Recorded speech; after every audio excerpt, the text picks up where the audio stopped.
It's going to be a live stream, and I just wanted to talk a little bit about the new Marriott Bonvoy card.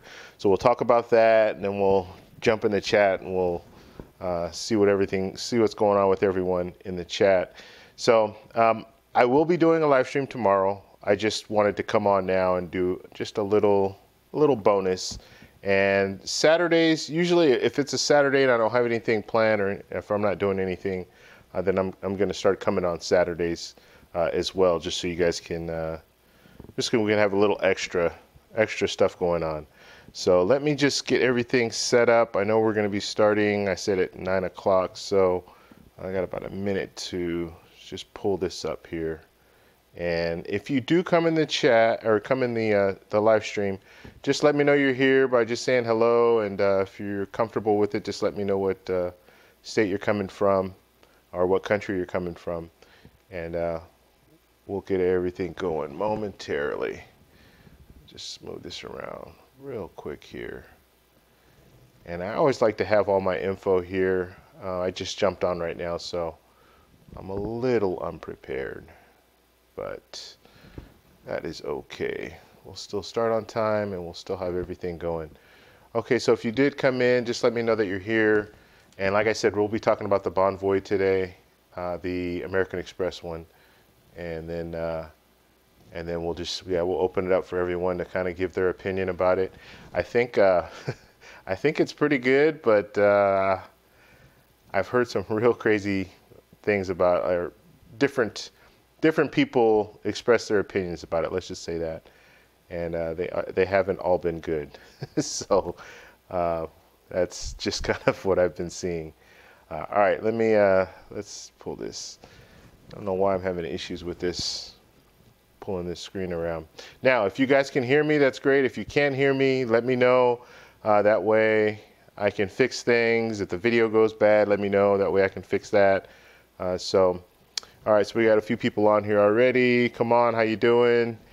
Chris, how you doing from China? What's going on?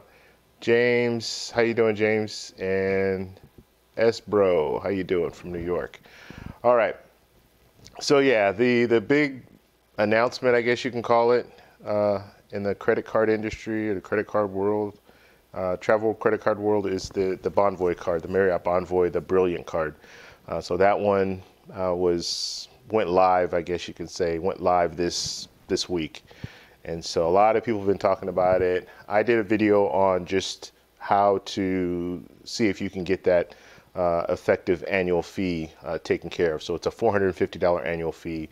And I did a video just specifically focused on, are you able to get that value every year with that card? And so, all right, let's go ahead and look at the card right now. And if you guys have questions, if you guys have comments, anything, just post it in the chat. You can do it at any time.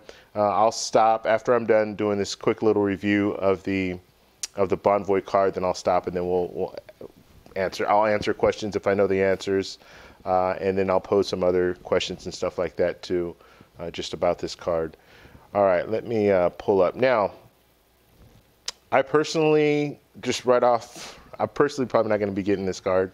I think you guys all know by now I really like Hyatt, and I do want to stick with Hyatt. So I'm most likely not going to get this card. I don't really have a need for it at this time. And that $450 annual fee is something that I'm not that comfortable with. So yeah, that's kind of where I am when it comes to it. So let's go ahead. I'm going to pull up the screen here so you guys can see what I'm looking at here in the desktop. If I can hit the right buttons here. Okay. All right. So this is, let me pull this out here. This is the Bonvoy card. And I really, like I said, I want to know what you guys think about this card. So we'll do the review first. And then I want to know, like, where are you guys with this card? Are you going to get it? Are you on the fence? Do you think it's a good card, bad card? What card do you have? What card would you get in place of this card? So let's go ahead and take a look. All right, so it's an American Express card. So right off, you are limited. And when I say limited, I mean in the U.S., pretty much every place will accept American Express. Not every place, but a lot of places will. But when you start going to other countries, you might run into into some difficulties when it comes to using this card because they don't take American Express everywhere. Visa, MasterCard is pretty much accepted worldwide, but when it comes to American Express, there are some places that won't take it. So you just need to be aware of that. That's a real big thing for some people, because if you are in another country and all you have is American Express cards, then you might be in a situation where you have to either use cash or use, I don't know, use cash. That's the only really option. Or use your debit card if you have that. So, okay, so let's look at this card real quick. Now, the good thing about it, or let's talk about the annual fee first, because that's not really that good. So the annual fee is $450. You're going to have to pay that every year, and you don't get like a first year free kind of thing. They don't waive it for the first year, so you are going to have to pay that right away. But what is good is you get this 100,000 bonus points. So you get 100,000 bonus points. That's after spending $5,000 within the first 3 months. And that they have an expiration for that. So it looks like the 100,000 bonus points will drop down probably to 50,000, I would think. And that's going to be April 24, 2019 is the last day that you can get this 100,000 bonus points. So 100,000 bonus points, really good. I mean, that's a good launch. And I think most cards, when they launch, they should launch with that. I don't know why you have some cards, just like the card that just came out, or they just revamped the Citi Prestige card. Why not launch it at 100,000? Just do it like they're doing here for a couple of months, and then just go back to 50,000 or wherever you want to be with it. But get people buzzing about the card and getting the card. I don't understand that whole situation there with Citi. But anyway, you have 100,000 bonus points, and that's going to be a pretty good, a pretty nice little hit there as far as points. Now, you're going to get 6 points for every dollar spent. That's at Marriott Bonvoy hotels, so that's good. You'll get 3 times points at restaurants, and if you book directly with the airlines, so that's pretty good. That competes with the Chase Sapphire Reserve, where you get 3 points for every dollar spent at restaurants and for travel. But Chase Sapphire Reserve is travel, period, where this is specifically with airlines. So let's see, we have 2 times points on all other eligible purchases. So that's good. This card and the Bonvoy, the other Bonvoy, the one with Visa as well, they're giving you, or they're pretty much saying 2 points for every dollar is the lowest that they're going. So they're not going to do that 1 point per dollar thing for all other purchases. They're going to start at 2 and go up from there. So that's really good. If you have different cards and you want to have, you could have this card that will fit in some of those little gaps that you have. So let's say you have 3 or 4 different travel award credit cards, but you don't have a credit card that's going to get you anything on gas. Well, you can use this card and get 2 points for every dollar spent on gas. Or grocery stores. Let's say you don't have a card that gets you anything on grocery stores. You can get this card and fit it in that gap. So that's really good. Now let's see some other stuff on this card that I think that's interesting. One thing I can tell you is I don't like their website. I don't know who designed this thing, but the layout is I don't like it. If you go on the points guide, the layout is just for me it's better, easier to read. It doesn't have all this stuff all kind of jumbled, and all the small print. Like, why not have larger print to really kind of focus on the things that you want people to see? So the $300 credit, statement of credit, that's something that should be in big, bold letters, right? I mean, that's something that's, if you're thinking about, oh, I'm going to spend $450 for an annual fee, but then you see, oh, but I get a $300 credit if I book my rooms at Marriott, I would think that should be a large print. Like, I don't know. I don't want to get too much into the marketing and all this stuff, but I mean, you have the 100,000 bonus points. I like that, but nowhere on this front part up here does it say anything about the travel credit. And I think that's something that's good and will get a lot of people to start thinking, okay, well, you know what? It's a $450 annual fee, but I get this credit, so it's really only $150 if I look at it that way. So I don't know. That's just my opinion, throwing it out there. But You do get this $300 statement of credit, and it does include, if you're like booking a room, you can use it for that, and then you can use it for incidentals while you're at the hotel. So that's good. You also get, let's see, what else did we have? There's some other stuff on here. Let's see. Okay. And you know what I'm going to do? I am going to go, because like I said, I don't get this. So I'm going to go to the Points Guys website, because this is really bugging me right now, because it doesn't just have everything laid out. You have to kind of search to find it. So let's see. Now, and I've put this out there before, and I don't know if you know anything about travel credit cards or anything, you're probably already following this guy, but this blog is really good. I'm not sponsored by them or anything like that, but they have a lot of good information when it comes to credit cards, travel reward credit cards. And here it is right up the front here.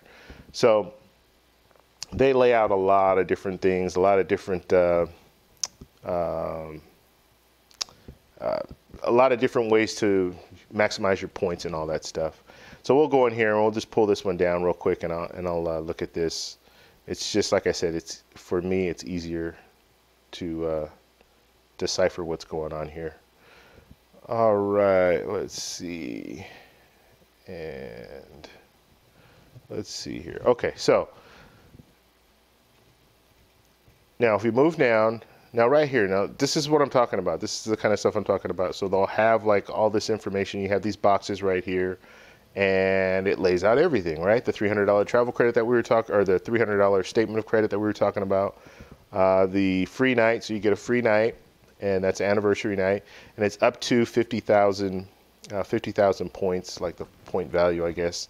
You get the complimentary gold elite status. Now, with the elite status, I don't understand why they didn't do this like they did with the Hilton Aspire card, where they give you the diamond status, give you the top status. Why not give you the top status? You're paying $450 for this card every year. It's a top tier card. Give people the elite status. Now, I know the people who already have elite status that really go that extra mile to stay at Marriott properties.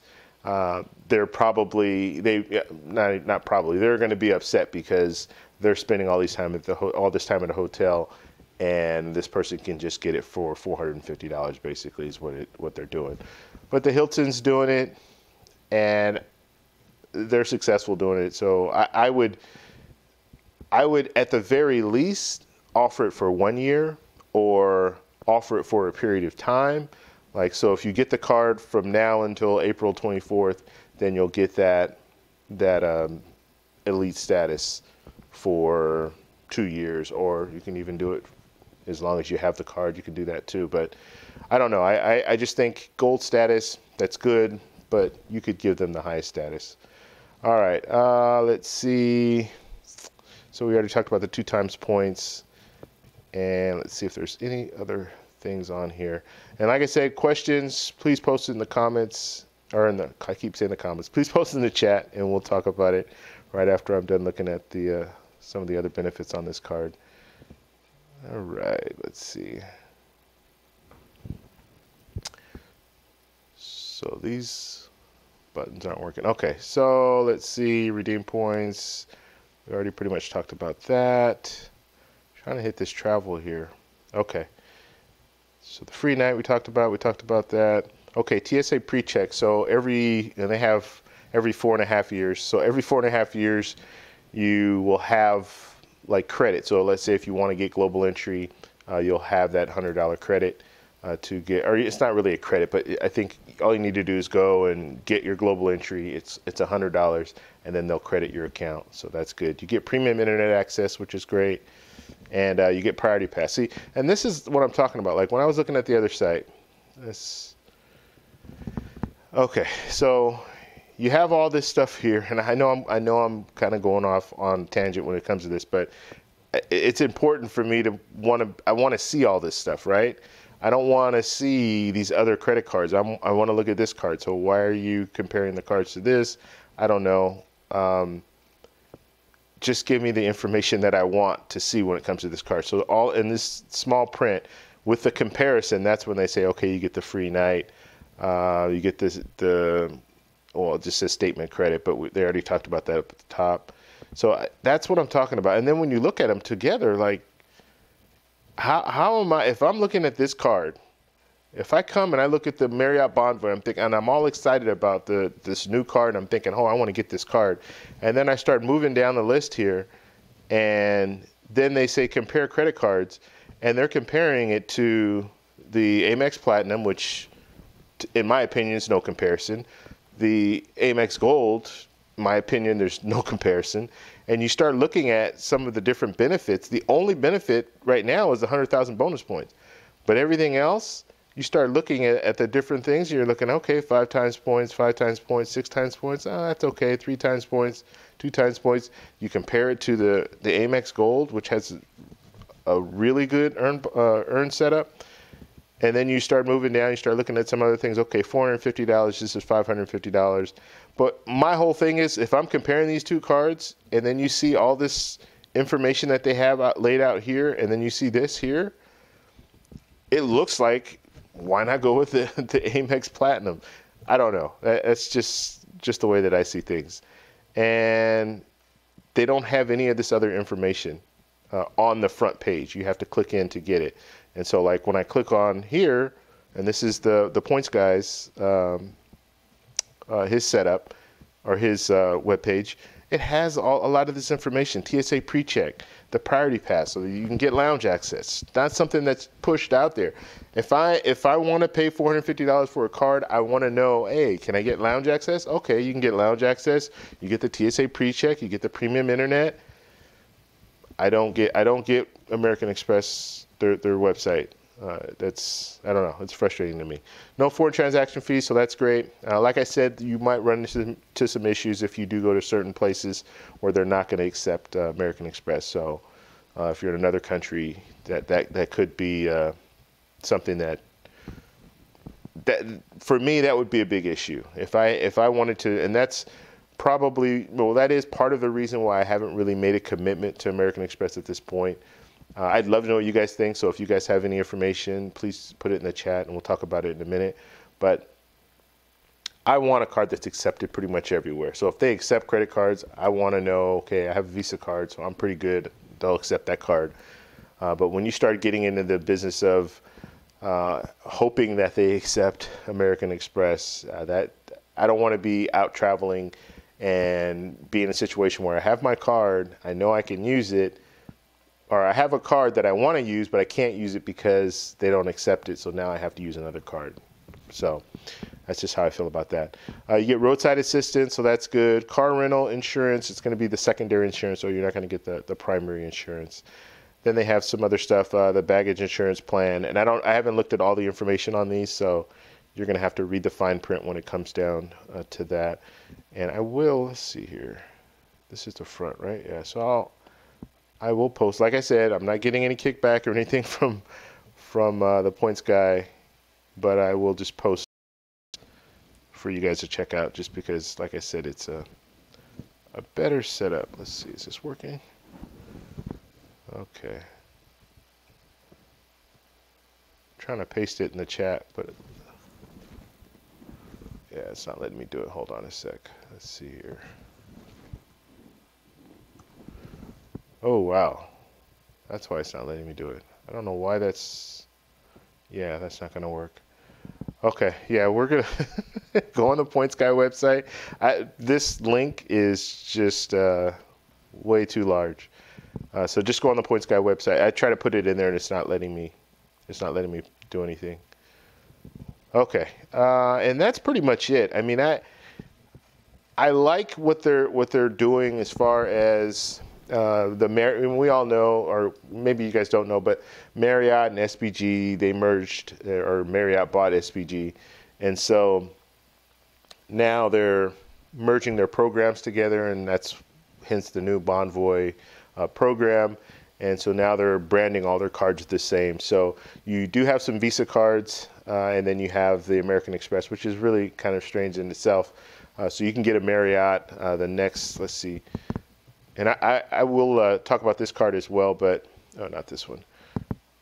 They have the the Boundless card, so the Marriott Bonvoy Boundless card, and maybe I'll save that to the end, and we'll talk a little bit about that card as well. But they have Visa and they have American Express, and they're kind of, so Marriott has both. And some, there's some branded cards that are like that, where you have both American Express and Visa. All right, let's see. If you have questions, put them in the chat now, because I'm going to be answering questions in like 1 minute as soon as we look at the rest of this. Yeah, so that is pretty much everything that I have. Now, I say this every time I see TSA PreCheck and global entry, because I don't want people to make this mistake. So if you are in the market to get global entry, or I'm sorry, if you're thinking about getting TSA PreCheck, which I highly recommend getting TSA PreCheck. It allows you to go into a separate line. So if you're traveling within the U.S., you can go through a separate line. That line is generally always smaller than the normal line. I've never seen it more people in that line than the other lines, and like the regular line. And then you don't have to take out your computer. You don't have to take your shoes off. You don't have to do any of that stuff. Your cameras, you don't have to take any of that stuff out.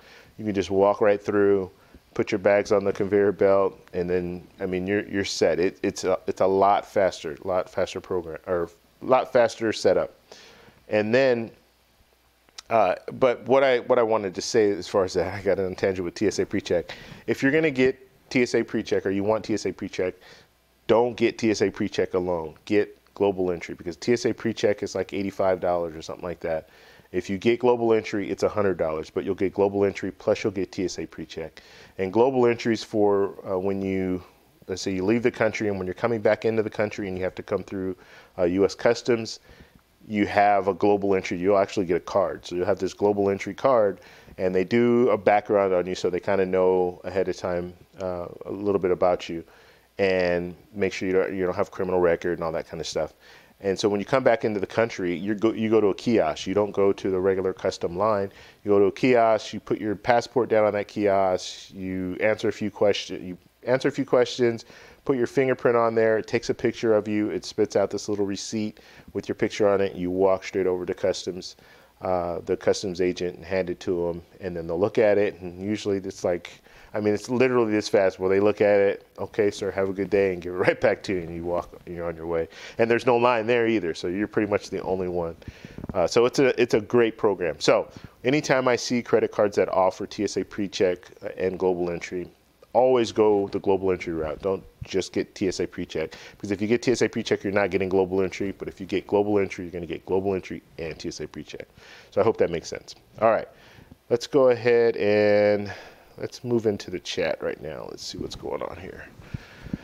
Okay, so where did I leave off? Is my chat even showing? Doesn't look like it is. All right, now it is. I don't know why it took so long. Okay. So looking at the chat, what do we have? Where did we? Okay, so come on. Question: if you had a choice of one credit card, or one credit, new, Bounty, Marriott, Brilliant, or the Hilton Aspire. Okay, so if I had to choose between the two, right now the Hilton Aspire is like 150,000 bonus points. Now, you have to understand the points are not all equal, but they're very close. Like, I think with the points guy, their evaluation, because they'll evaluate the points, they evaluated the Hilton Aspire at about 0.6 cents, so like half a cent per point, and the Marriott was like 0.9, so almost 1 cent per point. So, and the way that makes, and if you think about it in the long run, let's say you had 1 cent per point, then if you have 10,000 points, then that's equivalent to $100. And so that's how they kind of figure that out. So you see that the Marriott points are more valuable than the Hilton points, but you are getting 150,000 Hilton points. So I would probably go with the Hilton. If I'm going to spend $450, I would probably go with the Hilton Aspire. The main reason for it is you get the diamond status. and with the Marriott you don't. So that's probably what I would do if I had to choose between the two. Now, both properties, I haven't stayed in the Marriott in a very long time, but the Hilton properties, it's hit and miss, and that's the only thing I don't like about Hilton. Some properties are good, some properties aren't. And the thing about Hyatt, the reason that I like Hyatt properties, every Hyatt property that I've gone to, I've liked the property. Even if it's the low level, like the Hyatt Place, I still like it. It's clean, it has warm water, nice bed, good customer service. So I've never had any issues going and staying at a Hyatt. But when you go stay at Hilton's, and Hyatt, to me, Hyatt, it just seems like they're a little more modern in the style and all that. They just seem newer to me. If I stay at some Hiltons, they're just old, and you could tell they haven't updated it in a very, very long time, and it's not like a modern, you don't get that modern vibe or anything like that.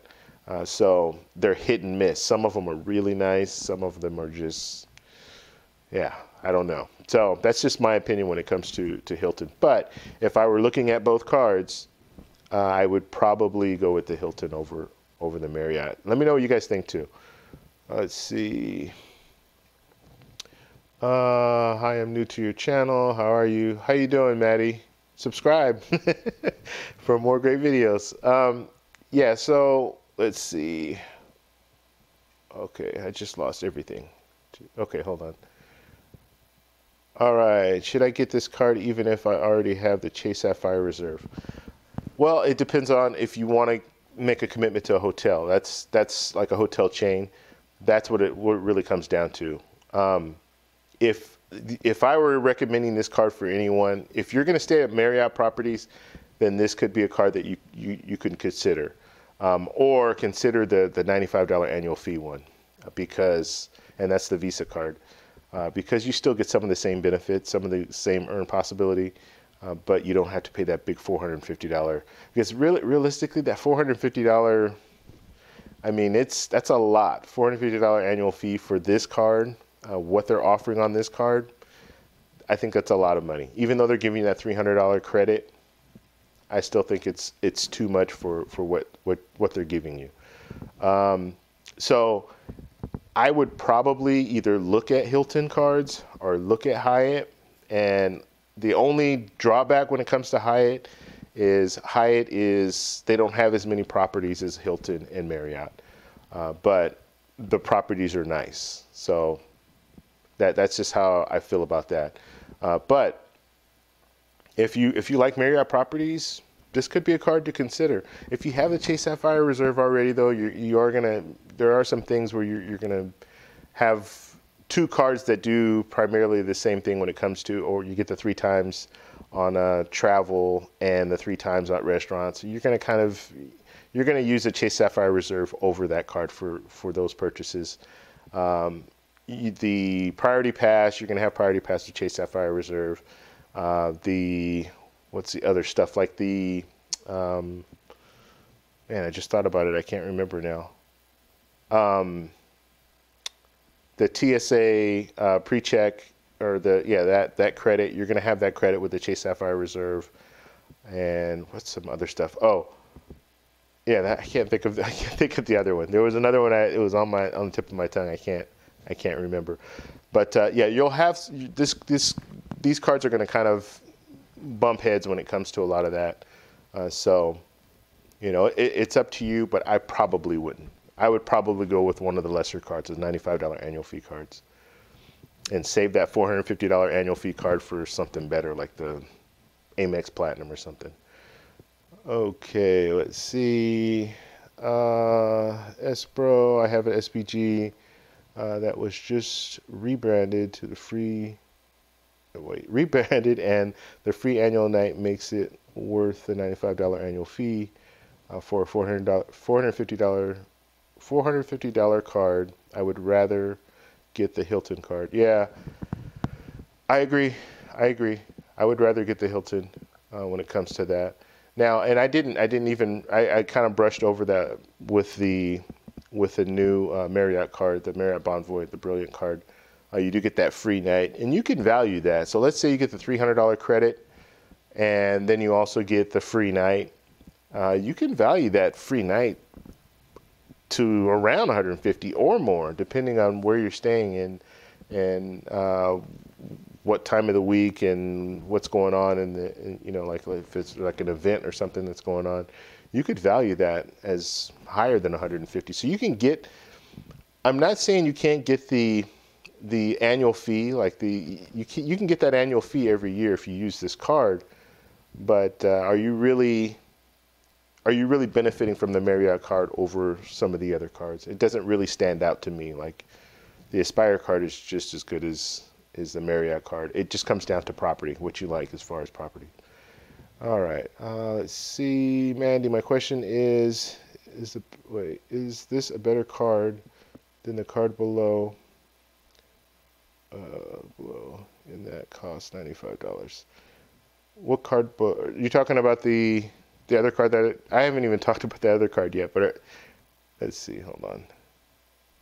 Should I still get the card even if I already have the Chase Sapphire Reserve?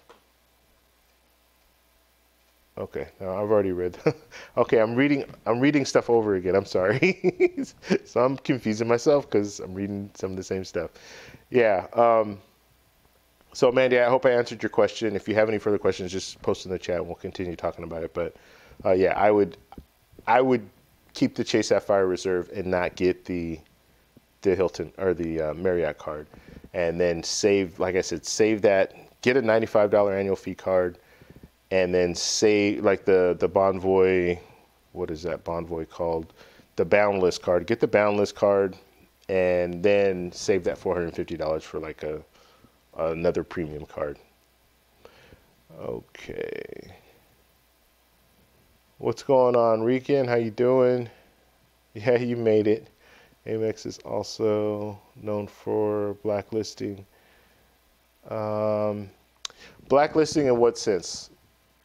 Just to be a little more specific, like if you get the card and then you cancel it and then they won't let you get a card again, is that what you're saying? Or let's see. How you doing, Hip? I just joined. What did I miss? Not much. We just talked about the Marriott Bonvoy card. I just kind of went over some of the benefits of the card. So if you have any questions about that card, please post in the comments below or in the chat. I always say comments below because I'm used to saying that when I do these videos, not live videos, but the regular videos. So it just bugs me that I say that. Okay, does Amex really blacklist people?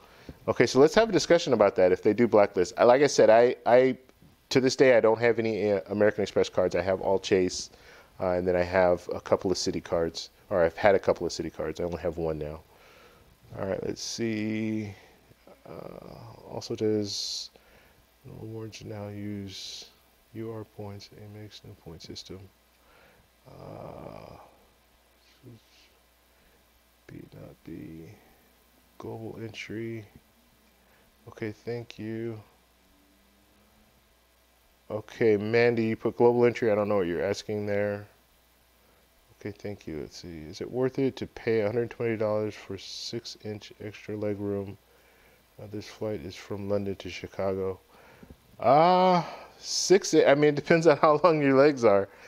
I always, when I used to fly, and I still fly JetBlue every once in a while, but I had like the Mosaic status for a year, and I always they have what they call even more seats, and they give you extra leg room. I always got them because it was so affordable. I think it was I want to say 900 points to get the extended legroom. And then if you were paying for it, it's like a $45 depending on how far you're traveling. I always got it. That's just me. So even if I use points to book my flight, I would always get the extra legroom. And I'm just shy of 6 foot, and it's just more comfortable. And if I'm flying, like you're saying, from London to Chicago, that's a long flight. It's probably 11 hour flight. I'm going to want to have at least enough room where I can kind of move around a little bit, kind of stretch a little bit. So I would pay it $120. For me, that doesn't seem like a lot to pay for comfort. All right, Mandy, blacklisting after you default on it. Oh, okay. So if you have the card, it's a charge card, you don't pay it, and then they they close your account. Yeah, I don't know much about it, much about that, but you do have to understand, yeah, it is a charge card, so it's a little different than a traditional credit card.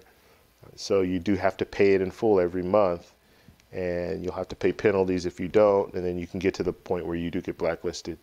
But they are doing some of their cards where, and I don't know that much information on it, but like you have the Amex Gold where they have the different kind of payment plan, I guess you can say, where it's more like a credit card. But yeah, you have to be on it. You can't not pay and then expect to keep the card for a long period of time. They'll just close it out on you. All right, defaulting on an account you open with Amex. Okay, I disappointed in the card. Another Amex card. I will not be kidding. Okay, that's Clintus. Yeah, I won't say I'm disappointed because I wasn't really, I wasn't even thinking about getting that card. I'm not disappointed, but I just think they could have done some other things to make the card better. And I don't really even, honestly, don't really see a need in a $450 hotel branded card. I don't see the need. I mean, and when you compare that card to the other Bonvoy card that they have, the Boundless card, there's not much difference. I mean, I think the only real, there are a few things that are different, but it's not much. It doesn't make me think, oh, I have to get this for, like, let me give you an example. When I had the Chase Sapphire Preferred, and when the Chase Sapphire Reserve came out and they were offering that 100,000 bonus points, and then you compare the two cards, I have to get this Chase Sapphire Reserve card because it was that much, it impressed me that much. This card doesn't really impress me to the point where I'm thinking, oh, I have to get this card over one of the other cards that they have out, one of the other Marriott cards. Okay. Let's see. Just responding a little, don't want to interrupt the presentation. That's fine. Respond all you want. If you guys have, like I said, we're kind of in the question and answer mode. So if you guys have questions, put them out there. If you have answers, put your answers out there, comments, all that good stuff. This is the time to do it. So you're not really interrupting anything. I am going to look at this Boundless card in a few minutes. We'll just pull that up and look at that real quick. But yeah, just if you guys have stuff, put it out there now. Let's see. I am 5'8" inches tall, average height. Okay. Are you the one that asks, Syed? Did you ask about the leg room? Okay, yeah, you did. Yeah, I mean that's up to you. For me, $120 for comfort. Yes, I would pay it in a heartbeat. I just flew back. I keep saying just, but the months just keep adding on. So in August, me and my buddy went to Thailand, and on the way back, like I flew business class the whole trip, and it was beautiful. But the last leg on the way back, my long leg, which is like a 10-hour flight, I had to fly economy because I got one of those. And they'll do this a lot when you're using points. You book your ticket and it'll be a mixed cabin, right? And so you use your points, and I almost didn't do it, but let's just put it this way. To fly business class / first class is what they called it on Hainan Air. And just so you know, I didn't go straight to Hainan Air. I booked it through Alaska Airlines. So Alaska Airlines they have different partners just like some of the other airlines. And one of their partners is Hainan Air. So it only cost me 50,000 bonus points, or I keep saying bonus, 50,000 points. It costs 50,000 points in order to fly business class one way, which is good. I mean, most, like United, it's going to be 75,000 and up, or 70,000 and up in a lot of situations. If you're flying like a 10-hour flight, it's going to be that much, and that's a one-way ticket.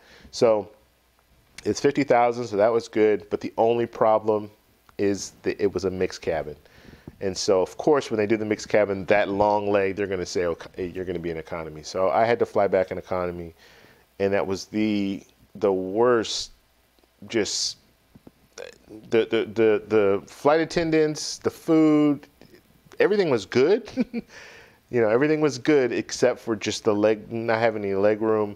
And I couldn't pick my seat prior to boarding prior to when I booked my flight, I couldn't choose my seat, only because I was booking it using Alaska Airlines website. So I had to, just pretty much guarantee that I had a seat. But once I got to the airport, that's when they were going to give me my seat assignment. So I had to sit in the aisle, which I can't stand. And yeah, it was bad because I couldn't sleep. Like, I'm sitting in the aisle and you have people walking by. And, yeah, so I would pay that $120 and get that extra leg room. Did you say what airline you're flying on to? Because I guess that would make a difference. And another thing too that you can look at is go on Seat Guru. James, go on Seat Guru. Type in your itinerary. So you're going to be flying back on what the date you're flying back. You can put in the airline, the flight number and all that, and it will show you the plane that you're going to be flying back on. And you can see pictures of the plane, as well as you can see some of the seats that are some of the seats that you don't want to sit in, and then some of the seats that are good seats to sit in. And it'll show you exactly how much leg room you're going to have, and that could be important too, because different planes have different leg room and different they call it the pitch and all that stuff, and the width of the seat. Different planes have different dimensions. So you might look at it and say, okay, well, I expected to have a pitch of 31 inches, but this pitch is only 29. I mean, when you get into some airlines, like Spirit Airlines, you start looking at their planes, and it's crazy because their pitch is like 28 or 29 at the most. So, and that's like, the pitch is like the distance between your seat and the seat in front of you. So your knees would be up against that seat in front of you if you have less of a pitch. So, all right, I think that's how it works. I'm not 100% sure about the pitch, but I know that the pitch is on there, and it has to do with the distance in between. Okay, let's see. Julio Gonzalez, how you doing? Okay, so you're answering a question about blacklisted Amex application. Will go on screen, no credit pull, instant decline until you pay them off. Okay, so that's good information. So he's giving information just about the whole blacklist process. What airline is the best to fly, Delta or American Airlines? Or United? United's there too. This is Charles asking that question. It depends on you, and it depends on where you live too. If you live next to one of these hubs, so if you live next to a United hub, Delta hub, American Airlines hub, that's probably the airline that I would go with. They all have their problems, okay? And I personally have had some issues with American Airlines, and that's just me personally. Their customer service I didn't like. So that's why I started going with United. I live near Los Angeles, so I usually fly out of LAX. And LAX is good because it's a large airport, so they generally have they have a lot of different flights going. So you'll have a lot of United flights going out, a lot of American Airlines flights, as well as Delta. So look at the hubs where you live, and then you can start doing searches. If you have points, if you're using points, or even if you're paying cash, just look at how many different flights are going out and coming in from different areas. Because the reason why you want to find a hub and kind of stick with them, you're probably going to get better deals because those hubs are going to have more flights going out. So that means that the prices of those flights is probably going to be a little less. So that's something you want to look at. But as far as being the best, I don't know. I mean, like I said, you're going to have issues. I mean, when it comes down to it, flying American, Delta, United doesn't even compare to when you start flying some of these foreign airlines, because I think the quality that we expect as Americans when we're flying domestically is not, when you're flying in different countries, they expect a lot more when it comes to like an economy seat. Case in point, when I flew on Hainan Air, I'm flying economy, right? They give you an amenities kit, like a little bag. Amenities kit's a little bag. It has toothpaste, toothbrush, little eye mask, slippers, like lotion, and just all these little different things. They give you an amenities kit. Usually you won't get an amenities kit unless you're flying business class or first class. So every person on that plane got an amenities kit, and that's Hainan Air. And Hainan Air is not like a high. It's not like a Singapore Air or Emirates or anything like that. It's more of a economy carrier. I can't think of the word right now, but it's not one of those high-end airlines. And that's the expectation. Expectations, you get slippers. The expectations, you get an amenities kit. The food was good. As far as, and I'll be honest, when I flew up to Thailand, I flew on United, and I flew on their Polaris, their business class, and the food was 6 out of 10. I flew on Hainan Air economy on the way back, and the food was better. I'd say it was at least an 8, 7.5, 8. So I think the expectation's a lot higher when it comes to the foreign airline carriers. So that's just what I've seen so far. I haven't been on an American airline or Delta or United where I was just like, wow, they just go all out here. The only thing that United did that was really good is they have an ice cream cart that they wheel through, and they scoop out ice cream and they give you ice cream. I mean, that's one good thing. That was the best part of the meal, is they have the little ice cream cart. So I don't know. Maybe I'm simple, but I will tell you the food wasn't very good, and I'll just leave it at that. So that's how I feel about that. But look at the hubs, because what you want to do, and Charles, when you're looking at this whole, like, okay, what airline do I choose and all that, if you are using points, if you have points and you want to use points and you want to fly to other countries, you don't have to worry too much about, let's say you get United. Like that United flight that I had that went because I went to China, to Beijing, China first, and then I went over to Thailand. You don't always get on a United flight. Like you can fly with the Star Alliance, the partners. So if I book a flight with United, I can still fly on some other airlines. So I can fly on these foreign carriers.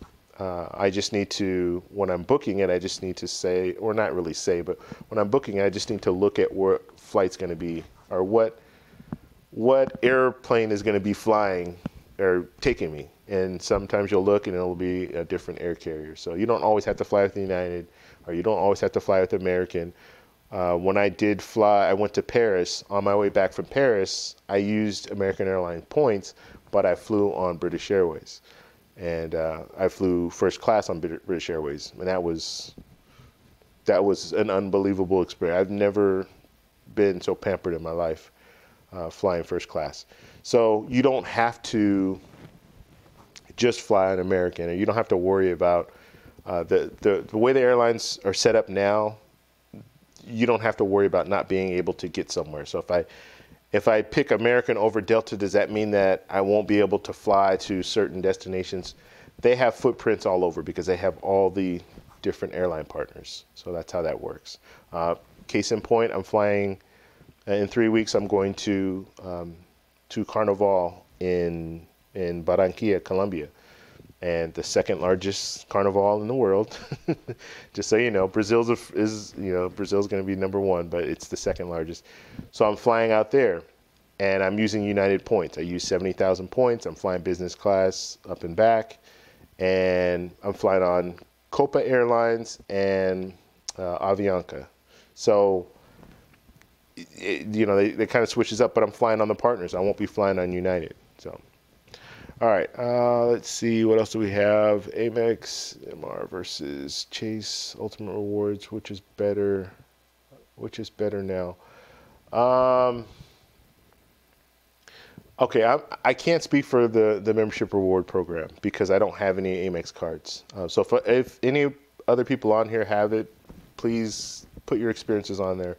Now, I can't speak for the Ultimate Rewards program because I do have Chase cards, and I like the Ultimate Rewards program. Okay, I like the partners. I like United. I like being able to transfer my points over to United.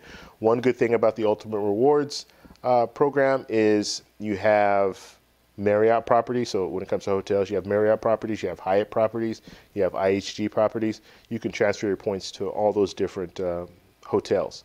So that's good. And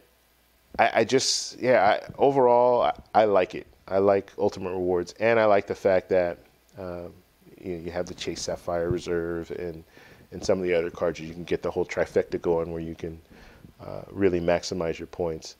So that's just my thought on it. And for the most part, TPG ranks the Ultimate Rewards points at a little bit higher value than the membership reward points. Let's see. I love flying Delta over American Airlines. Customer service is a lot better. Okay, so that's Maddie, and that means the world for me. The customer service, that's what I look for. I mean, an airplane. Oh, I can't really. I won't say an airplane is just an airplane, but the customer service is what really will keep me there. So if you're gonna have situations where things are gonna happen, and you just have to understand that. If you're flying, you're gonna have delays, you're gonna have canceled flights, you're gonna have all that stuff. But how do they handle that situation? That's what's important to me. So that customer service is what puts it over the top. Do I think I'm being taken care of, or do I think I'm just being kind of pushed along? And I talked about this. I think I talked about this last week or what have you. But American Airlines, what really rubbed me wrong with them is I had a flight. I was going out to Paris, and the flight was at 6 in the morning. And at 11 at night, like 11:15, I think, they sent me an email. Okay, now they had my phone number because when I signed up for everything, I put my phone number on there and all that. They sent me an email at 11:15 at night saying that my flight was canceled and that they were going to put me on rebook me, put me on another plane or what have you. At 11:15 at night, an email. Now, I happened to check my email.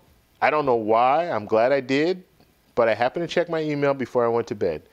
Check my email, and I see this, and I'm like, what the heck? They canceled my flight. It's 6 in the morning, which meant I needed to get up early in the morning. Like, I was 3:30, I think that's when I was set to get up and take a shower and go so I can get to the airport and have enough time to make my flight and all that. I'm flying internationally, so I should have been there 3 hours early. So I should have been there at 3, but I wasn't doing that. It wasn't going to happen. But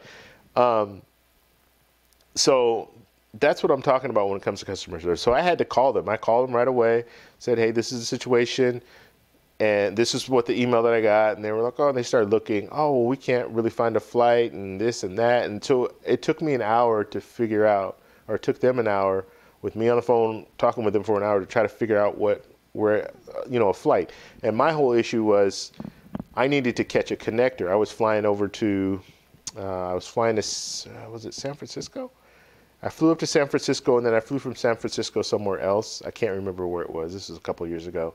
But I needed to catch that connector. I think it was in Texas somewhere. I needed to catch that connector to take me out to Paris, and I didn't want to miss the flight. So I still needed to fly within that same kind of time frame, that 6 a.m., 7 a.m., 8 a.m. I needed to get out there so I can catch that connector. And it's just that's what really rubbed me wrong, because it's like, okay, you could call me, because if I didn't check my email, I would have gotten up early in the morning, gotten down to the airport to realize that my flight was canceled. And then what am I going to do at that point?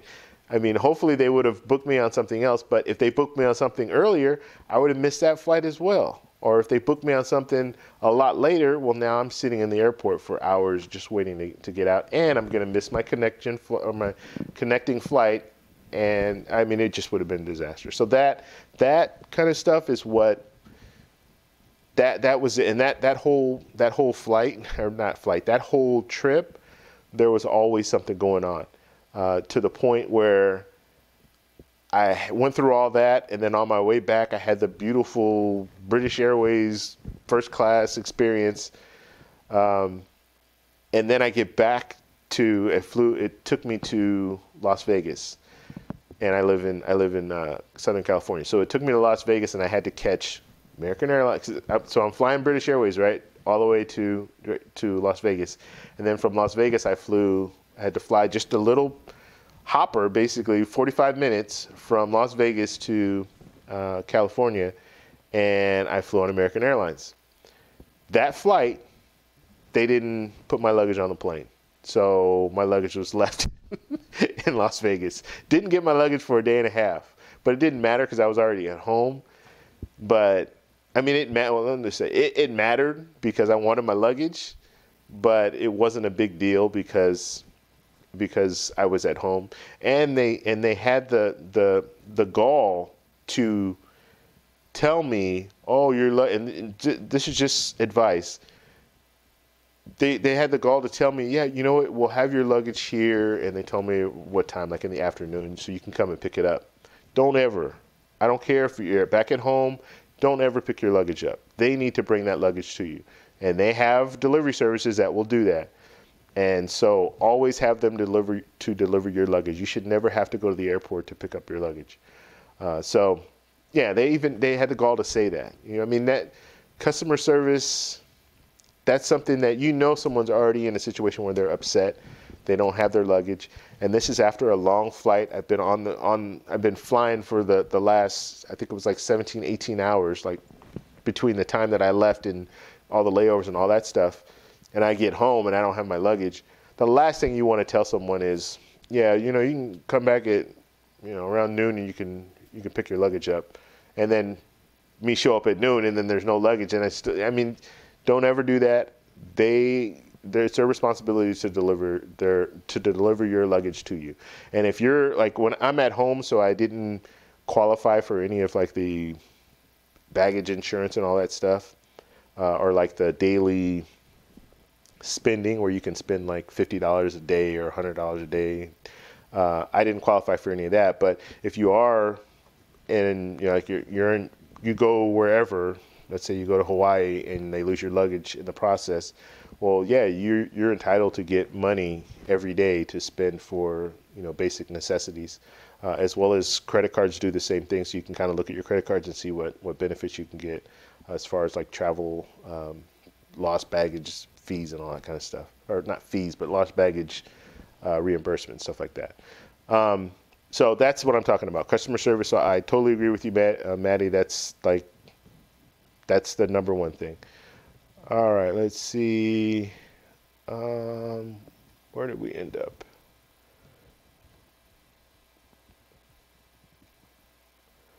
Okay, are the points still transferable to Alaska Airlines for 3-to-1 ratio? What points are you referring to? Because the 3-to-1 ratio, yeah, I don't know what points you're referring to, transferring. When I had points on, I kind of went a roundabout way to get points, because I don't have an Alaska Airlines card.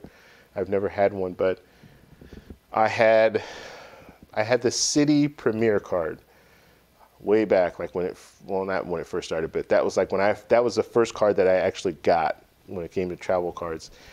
Just to show you how much I didn't know, I'm thinking, oh, City, this is a great card. I'm going to get this card. And I'm looking mainly on the points, the earn possibility at that time. And it was between that card and the Chase Sapphire Preferred. And so I got the City Premier card, the thank you points.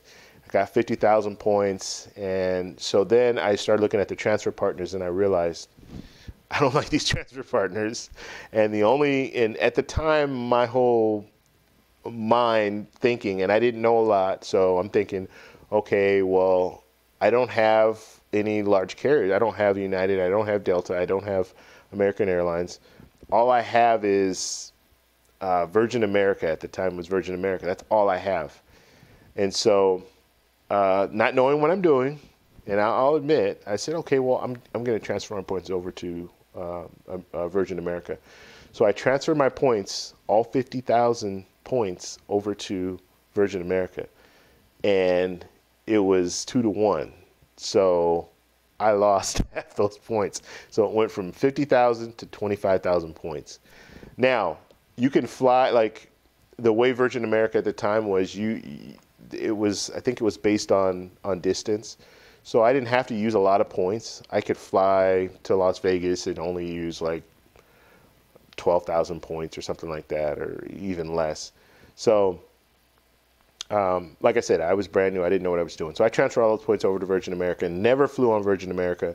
But when Alaska bought Virgin America, then they did like this promotion thing where if you transferred your points from Virgin America, they were going to give you a bonus. And so basically when I did that whole transfer, I ended up with 53,000 points or 54,000 points on Alaska Airlines.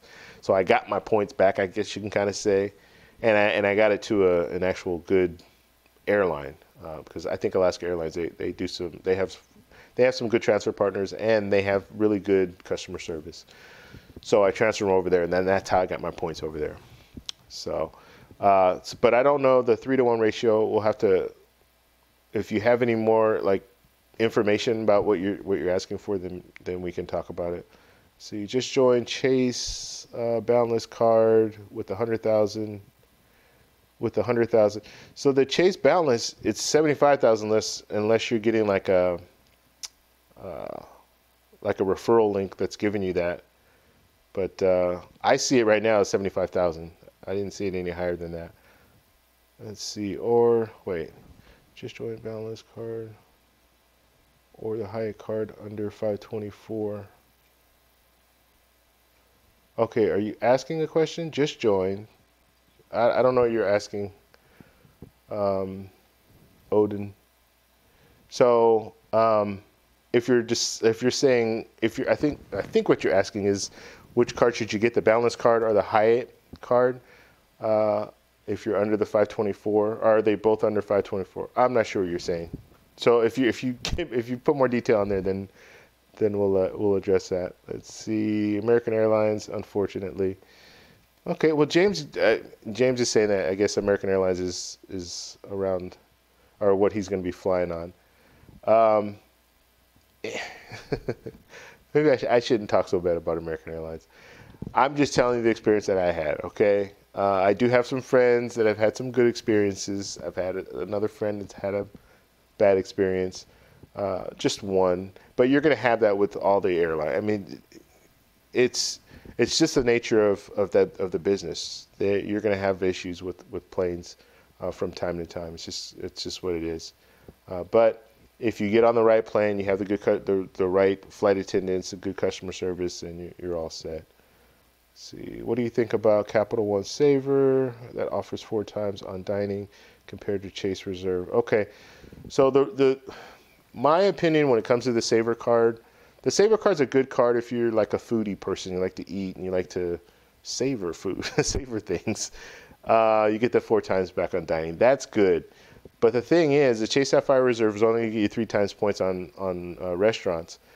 But those points are more valuable, one, and you can transfer those points to Hyatt. You can transfer them to Marriott. You can transfer them to United Airlines. So you have more flexibility. You don't just have the points like cash value, I guess you can say, where you can cash them out. Because what I preach all the time when it comes to points is transfer them to the transfer partners. That's where you get the most value. If you keep those points, and let's say you want to do the cash back option, or you want to use the portals, like even Chase, like they have the Ultimate Rewards portal where you can get on there. And I think it's even run by Expedia, and you just type in where you want to go, and it'll show you, okay, you can fly on this airline, and this is how many points it'll be. You're going to use more points than if you were to send those points directly to that same airline and try to book it yourself. And the reason for that is when you jump on that airline and try to book it yourself, they're going to have reward seat availability, and if you book it early enough. Or you don't have to book it early enough, but if you get lucky, let's just put it that way, and you're flexible, you can transfer your points to United and you can fly out, and it will cost you less money out of the pocket, as well as you'll save points. So I try to maximize my points when it comes to travel as much as possible. So I don't like to really I don't like to get into that whole using those portals and things like that. So my question, or to answer your question, Maddie, the Savor card is good. Yeah, if you want to do the cash back option, it's not a bad card. But you just have to understand the value that you're going to get out of that is not going to be anything comparable to the Chase Sapphire Reserve, or even the Chase Sapphire Preferred at at that rate, because yeah, she'll get 4 times points as opposed to if I have the Chase Sapphire, let's say the Chase Sapphire Preferred, because it's even less. You get 2 points for every dollar spent with the restaurants, but those points are more valuable if I can transfer them to the transfer partners and travel. If you don't like traveling, or if you're not really into traveling a lot and you just want to get a card that's going to give you a lot of points, then yeah, the Savor card's good. The Amex Gold card is even better when it comes to that, because you're going to get 4 times points on that card.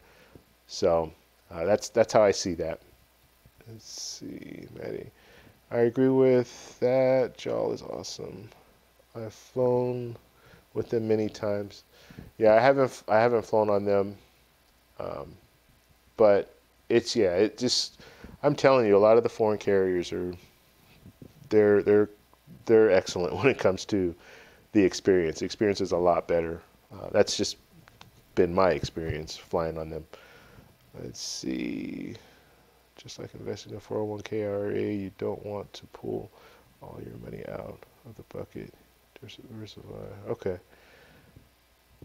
Okay, so this is Julio pretty much saying that you want to diversify when it comes to your points and all that. And I would agree to a certain extent. I wouldn't really spread yourself too thin though. If you have American Express, Citi, and Chase, well, now you're all over the place. It gives you more flexibility, which is good. But you can focus on really just 2.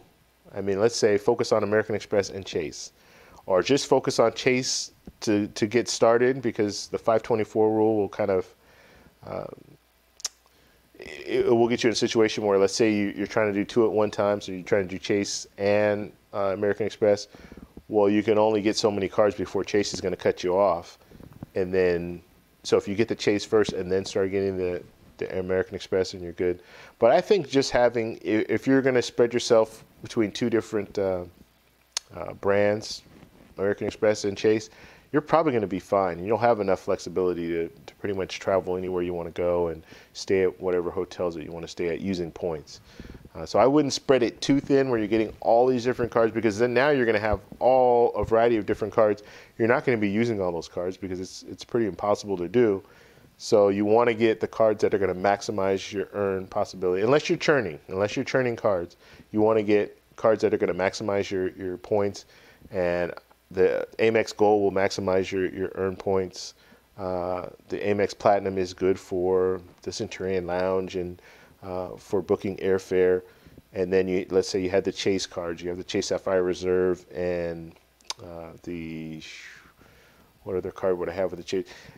I actually have the Chase Sapphire Reserve, and then I have the Citi, or the Chase Ink card, the Ink Business Plus card, and that gets me some pretty good value. And then you have like one of the Freedom cards, Chase Freedom Unlimited or Chase Freedom, the regular Chase Freedom card. So if you work it like that, and you only have 2, and you kind of go back and forth, you pretty much have flexibility to travel pretty much anywhere you want to go. I wouldn't spread it too thin though. And like Capital One, I know they just announced that they have transfer partners now, which is good. Or they didn't just announce it, but they announced it last year. But I don't know. And I think that's only on their venture card anyway. So I would probably get into that last. Let's just put it that way. But the 2 big ones, I think, Chase and American Express. Let's see. Regards to the Amex versus Ultimate Rewards, both transfer to British Airways and Singapore Air to maximize redemption if a good Amex offer comes along. Let's see. Now, and I will say, Singapore Air, I haven't flown on Singapore Air, but I have flown on British Airways, and like I said, I really had a good experience with the first class experience. But their taxes and fees are just ridiculous. It was like $600 for the taxes and fees, and usually, even when you're flying out of the country, it's still, I mean, it's at the most, it's like $200. So it was $600. So just be aware of that if you're going to fly on British Airways. Let's see. Thanks, Julio Gonzalez. Okay, let's see. AA lost my luggage 20 years ago. So this is Mandy saying this. AA lost my luggage 20 years ago. I had to keep going back to the airport to check, and it took a week to get back after it didn't deliver. I was out of the country with nothing to wear. I hope, let's see, to check, and took 1 week to get it back, and they didn't deliver. Yeah, they're supposed to deliver. So Mandy's saying that they didn't deliver a luggage to her. Yeah, that's actually like part of the agreement, that they deliver the luggage to your room. I even flew to Vegas once, and they lost my luggage, and that was that was just, I didn't gamble that day. Let's just put it that way. So I fly out to Vegas, and I get there, and I flew on. I think it might have been JetBlue. I think it was JetBlue. So I flew out there. I guess my luggage didn't leave with the plane. Actually, my luggage left, but it left on the wrong plane, so it was going somewhere else. It was going out of the country, actually. Not too far, though, because JetBlue, they don't go international. So it was going somewhere, Costa Rica or something like that. So I don't have my luggage, and all I have are the clothes that I was wearing. And that's another thing. If you're ever flying, you should always have at least a change of underwear, t-shirt. If you can, just have like another outfit that's just in your carry-on bag. But yeah, didn't have anything. And so I get to the hotel, and I check in and do all that. And I couldn't really leave or I didn't want to leave. I wanted to wait for my luggage because they said that they were going to be delivering my luggage. Actually, they called me and said that they were going to be delivering my luggage within whatever the time frame was. And so I ordered food, the room service. I had room service come out, brought me food. And mind you, I have like, I had a t-shirt on and my jeans, I think, and I didn't have any shoes on. And so I get the tray, and I walk out the door, out the hotel, my front door, and I'm just gonna put it down, on the ground so they can come pick it up. I'm talking about the tray. So I lean down to put the tray down, and the door shuts behind me. I don't have my key. I don't have anything. I'm barefoot. So I'm thinking, and I think I was staying at the Treasure Island, or the TI. So I'm like, oh shoot, what do I do? Like I'm not going down to the casino floor barefoot. And so luckily, and a lot of hotels have this, they have, like, when you go to the elevator, there's usually a phone right there. And so I walked to the elevator, there's a phone there, so I called, and then they had a guy come up, and usually when you come up, you have to show them your ID just so they can confirm that it's your room. But I was like, I'm done. No gambling. I'm done. No gambling the rest of the day. I mean, I hadn't gambled anyway, but I wasn't going to gamble the rest of the night because that was just my luck. I lose my luggage. I get locked out of my room. And yeah, that was enough. All right. Let's see. But yeah, as far as that goes, Maddie, I would, that's there. And if I don't, it looks like I don't know if you were at home. Keep going to the airport to check. So you said you kept going to the airport. So I don't know if you were home, but you just said okay, you did say you were out of the country with nothing to wear. So you're supposed to get like $50 a day or something like that to buy things. I don't know if they gave you any money to do that, but just to buy like things that you would need. And then if you have travel credit cards, you can call them and let them know your whole situation, and then they can also credit your account if you go and make purchases of certain things. Mainly it's necessities, and I think they'll include clothes and stuff too if you need to buy clothes. But yeah, that's a horrible ordeal, and I think when it comes down to it, that shows the customer service right there. Now, if they're pushing that stuff to you, like American Airlines should be telling you, you know what? No, don't worry about it. You don't have to come to the airport. Why would you come to the airport? We'll bring it to you. I mean, that should always happen. So just make sure you remember that if you're ever flying on an airline, they lose your luggage, they need to bring that luggage to you. All right. Sorry, I did a Chase Boundless. Wait. Sorry, I did Chase Boundless card with one Chase slot. Would you get the Marriott card or the Hyatt card? Okay, so there we go. So what Odin's asking is if you have one slot, so you have to have a 524 rule. If you have one slot open, would you get the Marriott card or the Hyatt card? And the easy answer to that is, what hotel do you like better? I think they're both good cards. I have the Hyatt card. I have the World of Hyatt card. I like it. But they're both good. They're both good cards. The Hyatt points are a little higher, I believe. If I can, yeah, I think they're the value as far as the TPG, the points guys value. I think they're just a little bit higher, the Hyatt points. I think I'm not 100% sure with that, but they're close. I know that. So I personally would go with Hyatt because I like Hyatt property. Now Marriott has a bigger footprint, so if you're one of those people and you want to stay, you don't want to have to worry, because with Hyatt you do have to worry about, do they have a hotel in the city?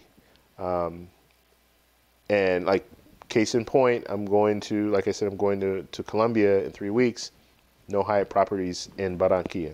So I can't stay in Barranquilla. I can't use my points to stay in Barranquilla. I can stay in Cartagena, but I'm not going to be in Cartagena. So Cartagena is like an hour and a half away.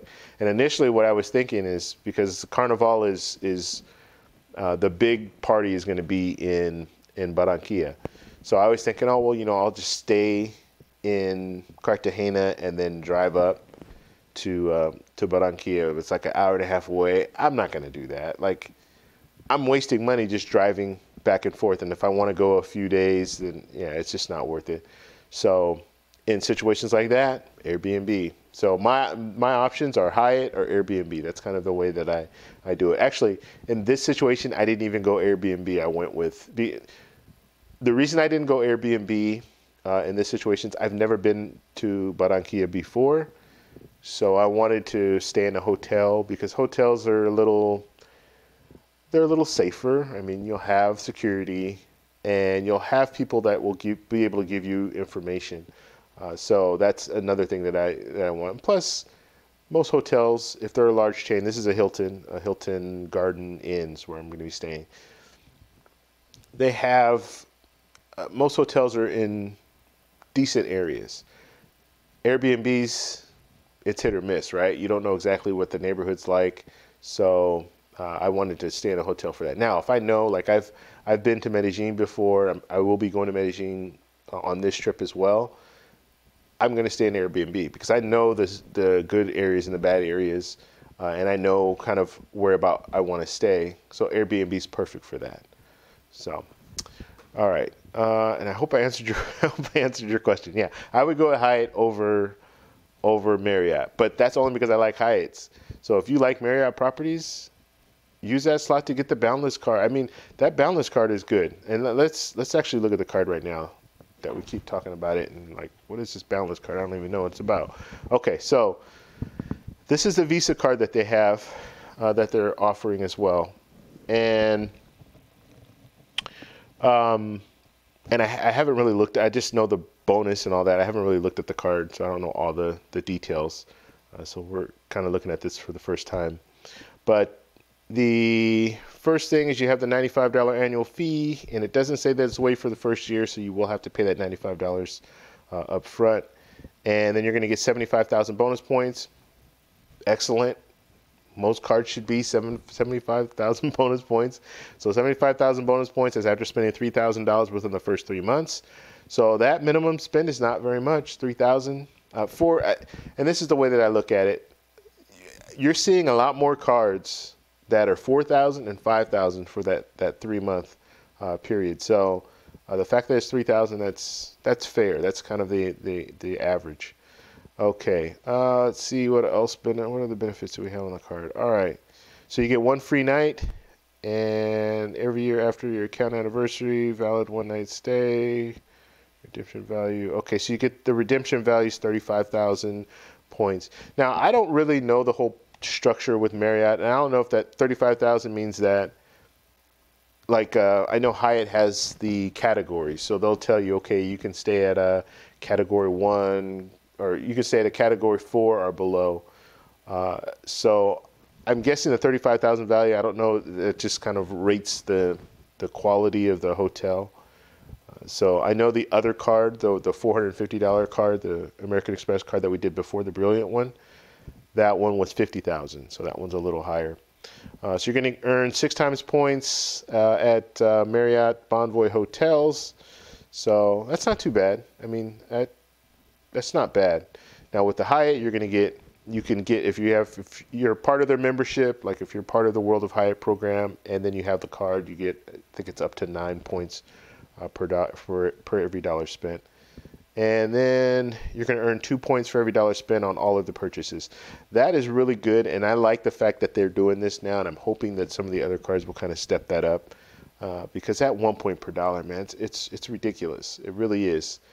So I would much rather them drop their main, because usually it goes left to right, right? They'll have that 5 times points or 6 times points or 4 times points at the first one, and then the second one is a little less, and then the third one is the 1 point for every dollar spent.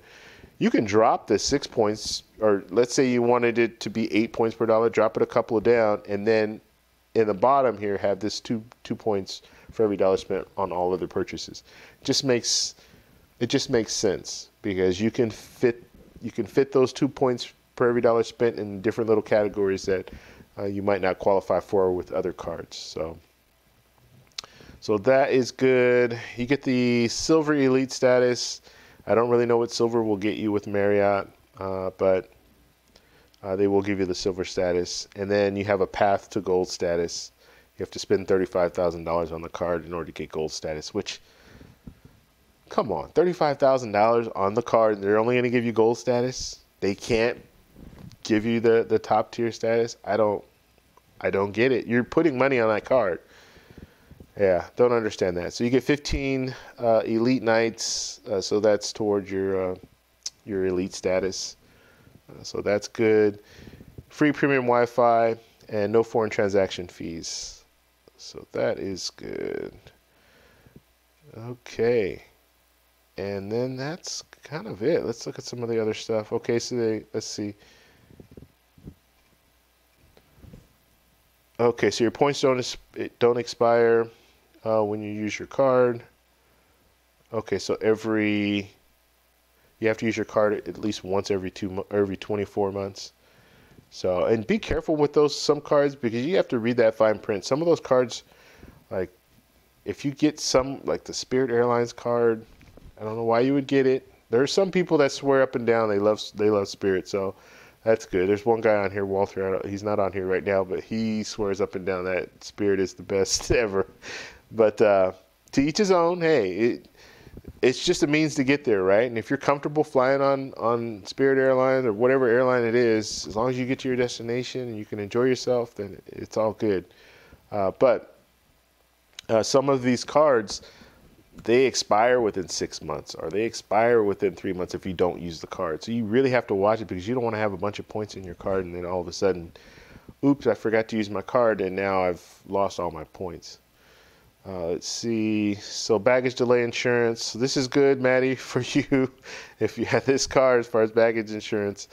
And my advice, like I myself don't even know what I can claim as far as money if I lost my bags, if I'm traveling somewhere and I lose my bags. But I would call. That's the first thing that I would do. If I lose my bags, my first call is going to be to Chase, and I'm going to let them know this is my situation. I lost my bags, and then they can walk me through what I can get out of that. Another thing too, and this is something that I didn't really think about until I lost my bags, you should always on your phone have a picture of your luggage. So when you're traveling, take a picture of your luggage and have that on your phone. And you can even go so far as, if you want, to put it in the cloud or email it to yourself, so it's on your email so you can access it anywhere. Because the first question they're going to ask you when you tell them you lost your bag is, okay, what does your bag look like? And if you say, oh, well, it's a black suitcase, blah, blah, blah. It's like any other suitcase, right? And so if you have a picture of your bag, it helps. If you have some identifiers on your bag, it helps. If you go with a different color bag, so maybe not go with black, but go with silver. Like I have my luggage is silver. Actually, that's my carry-on luggage. But even if I were to get, like, right now, I don't own a large checked bag because I usually don't check my bags. So I don't own one. And if I need one, I just go to my parents' house and borrow one of theirs. But take a picture of it, because if you have that picture, it's easy for, if your luggage does get stolen, to say, hey, this is exactly what this is my luggage right here. And they can put all the information in. I don't even know. They might even take a picture of the picture or have that picture so they can really identify it. But it's just one of those things you don't really think about. But when you do lose your luggage, yeah, you're going to want to have that. And most luggage is recovered. Like, so there are very few situations where your luggage is gone forever. So just having that will help them out and maybe help you to get your luggage back that much faster. And the tracking system that they have is pretty good now, where they can, when you get your luggage, it's that little barcode that's on it, they can pretty much tell where your luggage is exactly. So if it was left, like when I lost mine, I came back home, they knew that it was left in Las Vegas, which was good, because if it wasn't in Las Vegas, it would have been in London somewhere, which that would have been horrible. So, all right, what else do we have on here?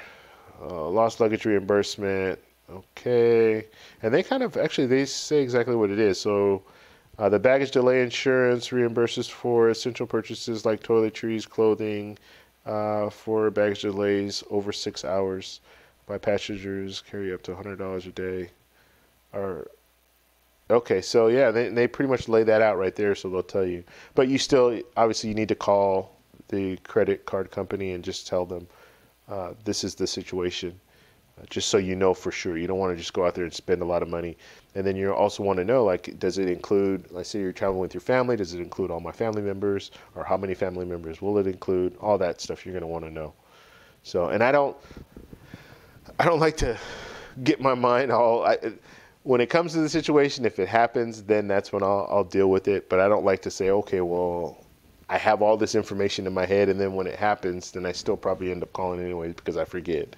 So, and they're talking about lost luggage. So if your luggage is lost, and they will cover up to $3,000 per passenger. So that, and $3,000. Depending on what you pack, like if it's my checked luggage, I can't see having more than $3,000 of stuff in, value stuff in there. But if it's like my carry-on, I carry my camera equipment, all that stuff, that's totally different. But that's on me, so I shouldn't lose that unless I forget it myself.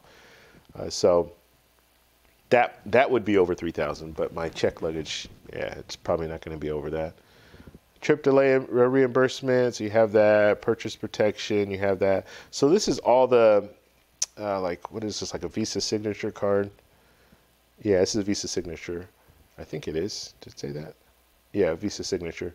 So Visa signature cards, they offer all these benefits. So even if you don't have this card, but you have another Visa signature card, you can look, and a lot of these benefits will be on there as well. So that's just a part of that whole signature branded card. All right, so that is pretty much it when it comes to this card. I don't know, what do you guys think about it? You see now they say 6,700 plus hotels worldwide, so they have a huge footprint. And these are all the hotels that you can, Ritz-Carlton, St. Regis, W Hotel. I've stayed at W before, it's nice. JW Marriott's nice.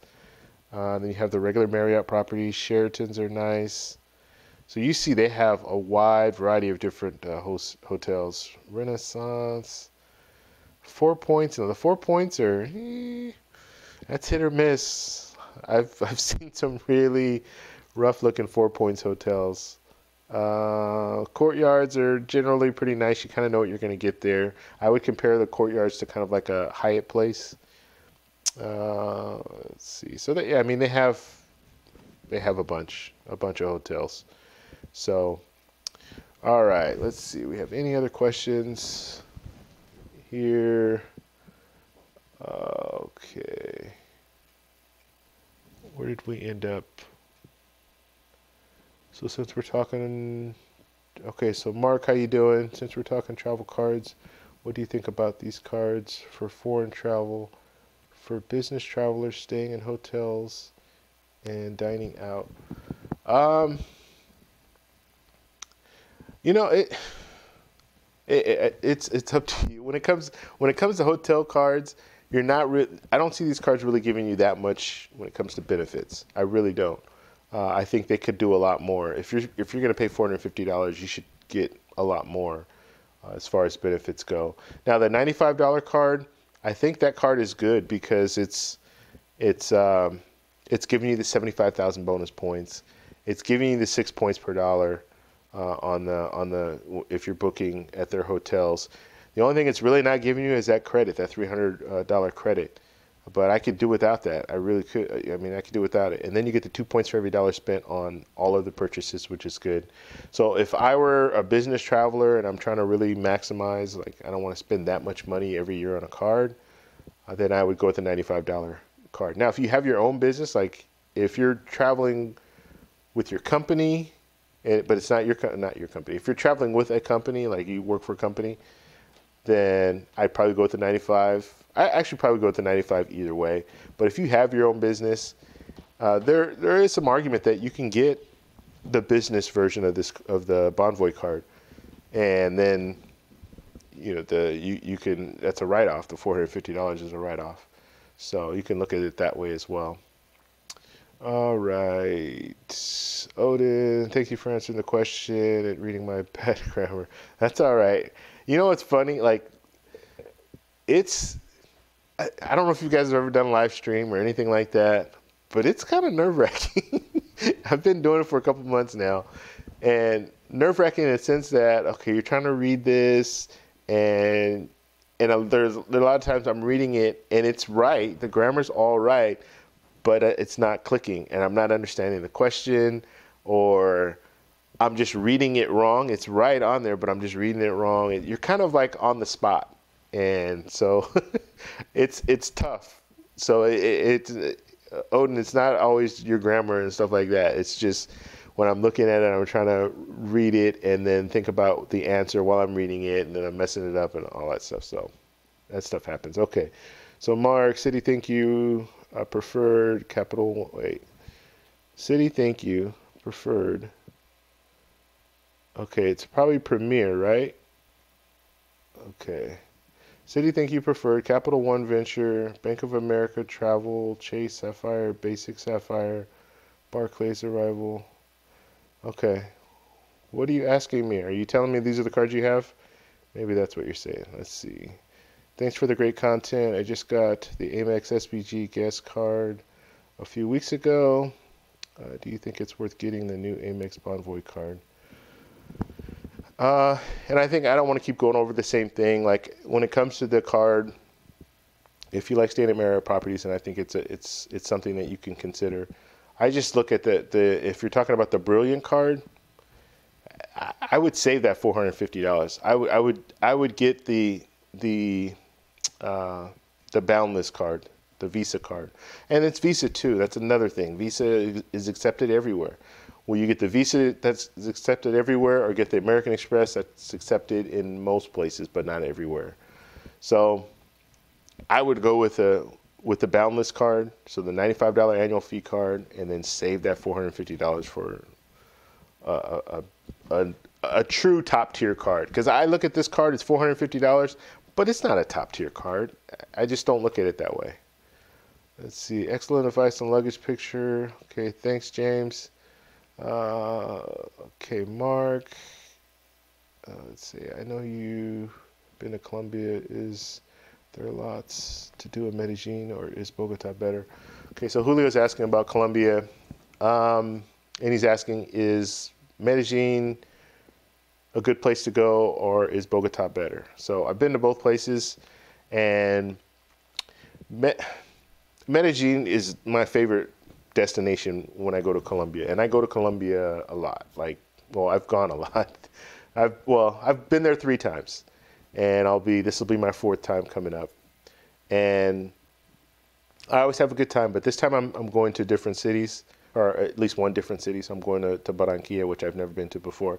And I know I'm going to like it just because Carnival, and there's going to be a lot of people and all that. So, but when it comes to Medellin and Bogota, Bogota is the capital, and Bogota has all the government buildings and the Supreme Court and all that stuff, the presidential palace and all that. So those things are good to see at least once when you're there. But the city itself, I didn't really like it. It was it was a large city, and a lot of stuff going on, a lot of movement, a lot of crowds and all that stuff. Not that I don't like crowds, but it was just it was kind of like that whole New York thing where everybody has a place to go and everybody's rushing, go here, go there. So it wasn't very friendly. It wasn't, that's just the feeling that I got. Plus you're elevated, you're like, I don't know how high you are, but you're like 10,000 feet or something crazy like that. So it's cooler there, and you get short-winded. Like you just run up a flight of stairs and you're like, whew, you get short-winded because of the elevation. So there's that. But it was a nice city, but I much prefer Medellin. And the difference, Medellin, 75 to 80 degrees all year round. It rains every once in a while, but it's the weather is really nice. And it's one of those places where you don't need AC, you don't need air conditioning. You can use a fan. The time that we were there, we didn't have AC. I mean, there was actual AC at the Airbnb, but we had to pay extra for it, like $10 a day or something like that. And we had fans. When you get there, I mean, it's good. The weather's good, so you don't even need to turn the AC on. As far as the other things I like about Medellin, their food community they're really into the whole food, fitness. They're into those 2 things. So like they'll have high-end restaurants, which Bogota does too. But they have some real nice restaurants, some real modern kind of style restaurants with they even have like the pizza parlors it's like a pizza restaurant though. So it's like a fine pizza, like fine cuisine, but it's like pizza and stuff like that. So they'll have all that different stuff going on there. And it's just, I mean, it's a beautiful place to see, like just the green mountains, and it's just nice. I mean, it will shock you. It will shock most people when they go there. They'll be like, "Wow, I didn't know like this was in Colombia," because they're thinking Colombia a whole different way. But it's a nice community, beautiful people. The women are just amazing out there, amazing looking. Nightclubs, they have all the nightclubs and the bars, and everything is affordable there. That's the biggest thing, the biggest takeaway for going to Colombia, and why I really like going there, because you can go there with the American dollar and you're set. I mean, you can do a lot. You can go get bottle service at a club, and it's like $30, whereas you get bottle service in the U.S., like especially in a larger city, you're gonna be paying a lot of money for bottle service. So it's very affordable.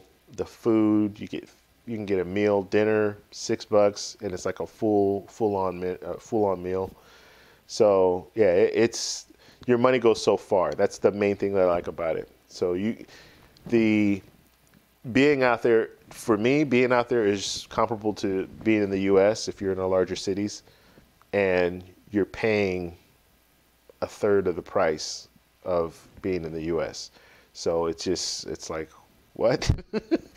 I'm paying, I'm taking a cab, and I take a 20-minute cab ride, and it's like $3, $4. It's like, dang, this is crazy. Or you go, like I said, you go to a restaurant. We would go to restaurants. There's 3 of us, and we all eat anything we wanted, get a couple of drinks and all that, and we get the bill, and it's like $40, and it's like, what?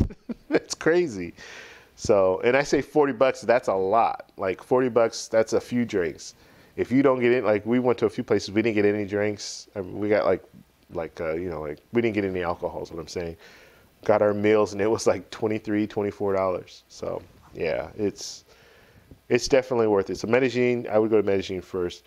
Barranquilla, like I've been there before, so I couldn't speak on that. I've been to Cartagena. Cartagena's nice, but it's very humid. It's comparable to like Florida. That's the kind of vibe that's in Cartagena.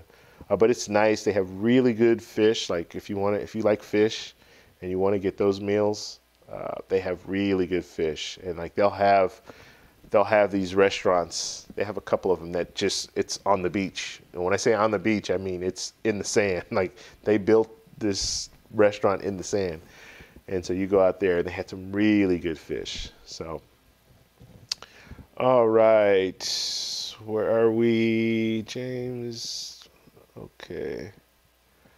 Mark, to answer your question, I think the Bonvoy is a good card for people who travel and at Marriott's a lot. Okay. Yeah, I would agree. So Mark's saying that he thinks the Bonvoy card is good for people who travel, like for business, I guess, and stay at Marriott's a lot. You can get the value out of the card. I'm not saying you can't get the value, but I'm just saying if it's $450 annual fee, you compare that to the $95 annual fee card. I would go with the $95 card because you're not getting much more with the other card. And if you have a top tier card already, if you have the Chase Sapphire Reserve, there's no reason to pay $450 and get the Brilliant card, because a lot of the same things. Priority Pass is the same. Even the travel credit, if you want to go that far, you get the travel credit with Chase Sapphire Reserve. The TSA PreCheck stuff, you get that. So you're getting all this other stuff with another top tier card with the Chase Sapphire Reserve or even the Amex Platinum. So why are you going to get this card? You know what I mean? You can get the card underneath its $95 annual fee, and it gives you all the other benefits that the Marriott Brilliant card gives you, but you don't have to pay that $450. And that's where, when it comes down to it, you're going to have to start looking at that too. When you start getting a bunch of cards, and that's why I try to limit the amount of cards I get, because I want cards that make sense. I want cards that, I don't want to have 3 cards that give me Priority Pass. What am I going to use that for? Like, really, what am I going to use it for? So I want to get a card that gives me Priority Pass, and then maybe get a card that gives me Centurion Lounge, and then get another card that, you know what I mean? So I'm working it. And like an American Express Platinum, yeah, it gives me Priority Pass, but it gives me Centurion Lounge too. So I can't get Centurion Lounge with any other card. So why not get that card over getting this Brilliant Bonvoy card? Because that card is only going to give me Priority Pass, which I have with my Chase Sapphire Reserve, and then it's going to give me, like I said, you're going to get a card that's going to give you all the same benefits, and you can only use one at a time. So it doesn't, like, I can only get one global entry card, so I can only use $100 once. So that's my take on that. Let's see. I have two travel. So this is Mark saying this. I have 2 travel cards: Capital One, Venture One, and Chase Sapphire Preferred. I'm in year 1. No interest in the Bonvoy card. Yeah. And I think a lot of people are going to see that. Some people, if they're in the market to get a hotel card, then they might bite and get the Bonvoy Brilliant card. But if you have a top tier card right now, I don't see, because all the top tier cards have Priority Pass. All the top tier cards I can think of right now give you the global entry thing, and most of them will give you a travel credit. And I mean, I'm thinking of the City Prestige card, the Amex Platinum, the Chase Sapphire Reserve. They're all giving you those things. So if you get this card, the hotel branded card, and it's giving you all the same benefits, it doesn't make sense. Let's see. What do you think is the best card for Airbnb use? Now, I don't. That guy is asking this question. I don't know if there are any cards. I need to do some research on this, and maybe if you guys know, post it in the chat. But I don't know if there are any cards that get you, like you can use for Airbnbs. I'd be interested to know, like, point wise, do you get any points, extra points for using Airbnb? And I know people have asked this question before, and I don't know the answer to it. Can you use it as a travel credit if you book Airbnb? I get a $300 travel credit with the Chase Sapphire Reserve. I've never used it.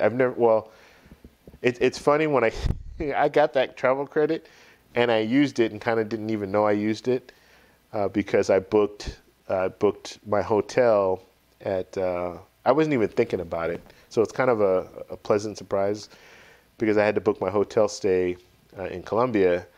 And so part of that, $300 of that was the travel credit.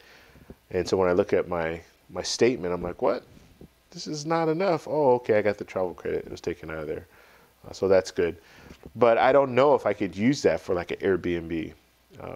So if you guys know, please post in the chat and we could talk about that. But yeah, I don't know. And so I couldn't give you an answer like what's the best card to use for Airbnb. But I will say, if you guys haven't stayed in an Airbnb, it's something worth considering. It really is. And I was very apprehensive about it. And I even did a video where I did kind of a tour. The last time I was in Colombia, I did a tour of the Airbnb. And that was the first time I stayed in Airbnb.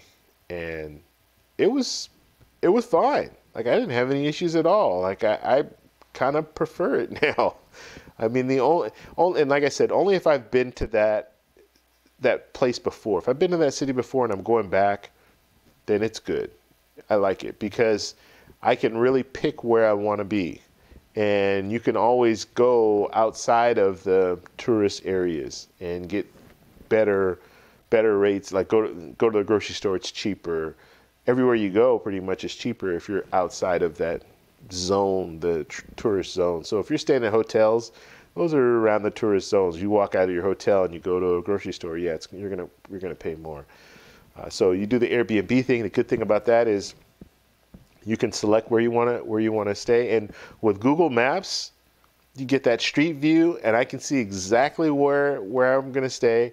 And another good thing about Airbnb, so let's say you're doing the high rise, you're gonna stay in a high rise. I'm looking at my view. And when you book a hotel, you're not necessarily looking at the view that you're going to get, right? You go to the hotel and they might say, oh, we don't have a available room that's facing that way or what have you. So the good thing about the Airbnb, I'm looking at my view. I'm looking at all the amenities that should be in the Airbnb when I check in. And the biggest thing is washer dryer. They have washer dryer, so you don't have to pack as much, and you can just wash your clothes. Or if you go out to the beach and you get all, swim trunks are all messed up, whatever, you get muddy, you go on an excursion, you get all muddy, you could take your clothes, put them in the wash them yourself. And it's just, I can't tell you enough how beneficial that is. And then on top of that, as far as like breakfast, if they don't like, and this is one of my biggest pet peeves about Hyatt. They don't offer you free breakfast unless you are globalist status. And even if you're globalist status, if they have their club access, well, then they'll give you the club access. But the club access doesn't give you free breakfast. It gives you kind of like the continental breakfast. So you're just getting like snacks pretty much. So that's one of my gripes. Now, there are some Hyatt properties, if they don't have that club access, then they'll give you free breakfast. And I'll tell you, the best breakfast I've ever had at any hotel ever was when I went to Paris and I stayed at the Hyatt Regency. And that breakfast spread, I have a video that I did. If you check my videos, Paris video, I walk you through all the different, they have little section, little stations, I guess you can call them. And that food was, I looked forward, every morning I looked forward to going downstairs and getting that breakfast because it was that good. And they switched it up just a little bit every day, but they had like everything. And then they had like the breads. Like in the U.S. we go and we get our breads and breads are a big deal to them, I guess, because they had all this different type bread and the presentation was just, it was amazing. Yeah, it was by far the best experience I've ever had, like eating breakfast like it, because you know how it is. Like, you go to the Hilton, Marriott, even the Hyatts out here. Yeah, you usually, I mean, it's kind of like the assembly line thing. You go in there and they have the buffet style, and you serve your own food. And this is the same thing. It was kind of buffet style. They did have, like, they would make things for you, like omelets and stuff like that. But for the most part, it was buffet style. But it was the presentation. Like, it just looked so much nicer. Like I said, the breads, and then they had the muffins and all this stuff. It was impressive, very impressive. So, and I'm talking about it so much now, I'm getting hungry. But yeah, check that video out. I should put a link to it because yeah, and it's been a while. Like, I haven't, I don't even know how old that video is. You can just find it. If you go down, I think I did like 3 videos when I was in Paris.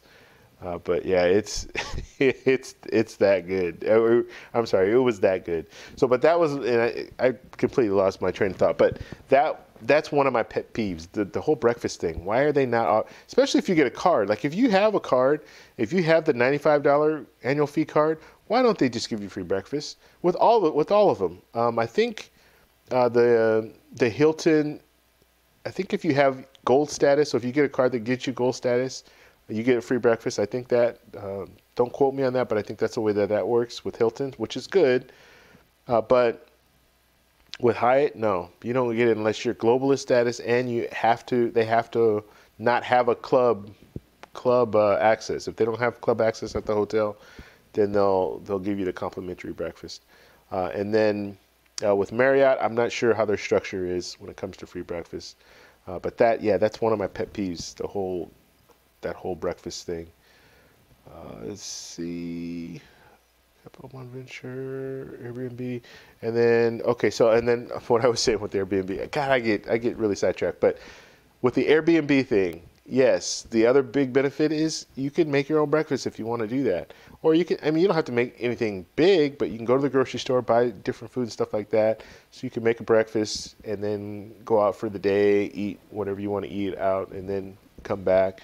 You can bring food back, put it in your refrigerator, warm it up for if you want to eat it later, all that stuff. I mean, it's just, having an Airbnb is really, it can really benefit you. Let's see. Thanks for your input. I guess Medellin is it. Yeah, Julio, I would recommend going to Medellin. If you're going to go to one city in Colombia, I would go to Medellin. And then from there, and you're probably going to love it so much, you're going to want to come back, and then you'll go to some of the other cities too, because it's that good. Yeah, it's that good. Let's see. Mark, it depends. Does a guy want a card with a fee or no annual fee? And I think you're answering another question, or you answered my question. I don't know. As far as no annual fee cards, they're good. Some of them are good to get. But usually they're complementing something else.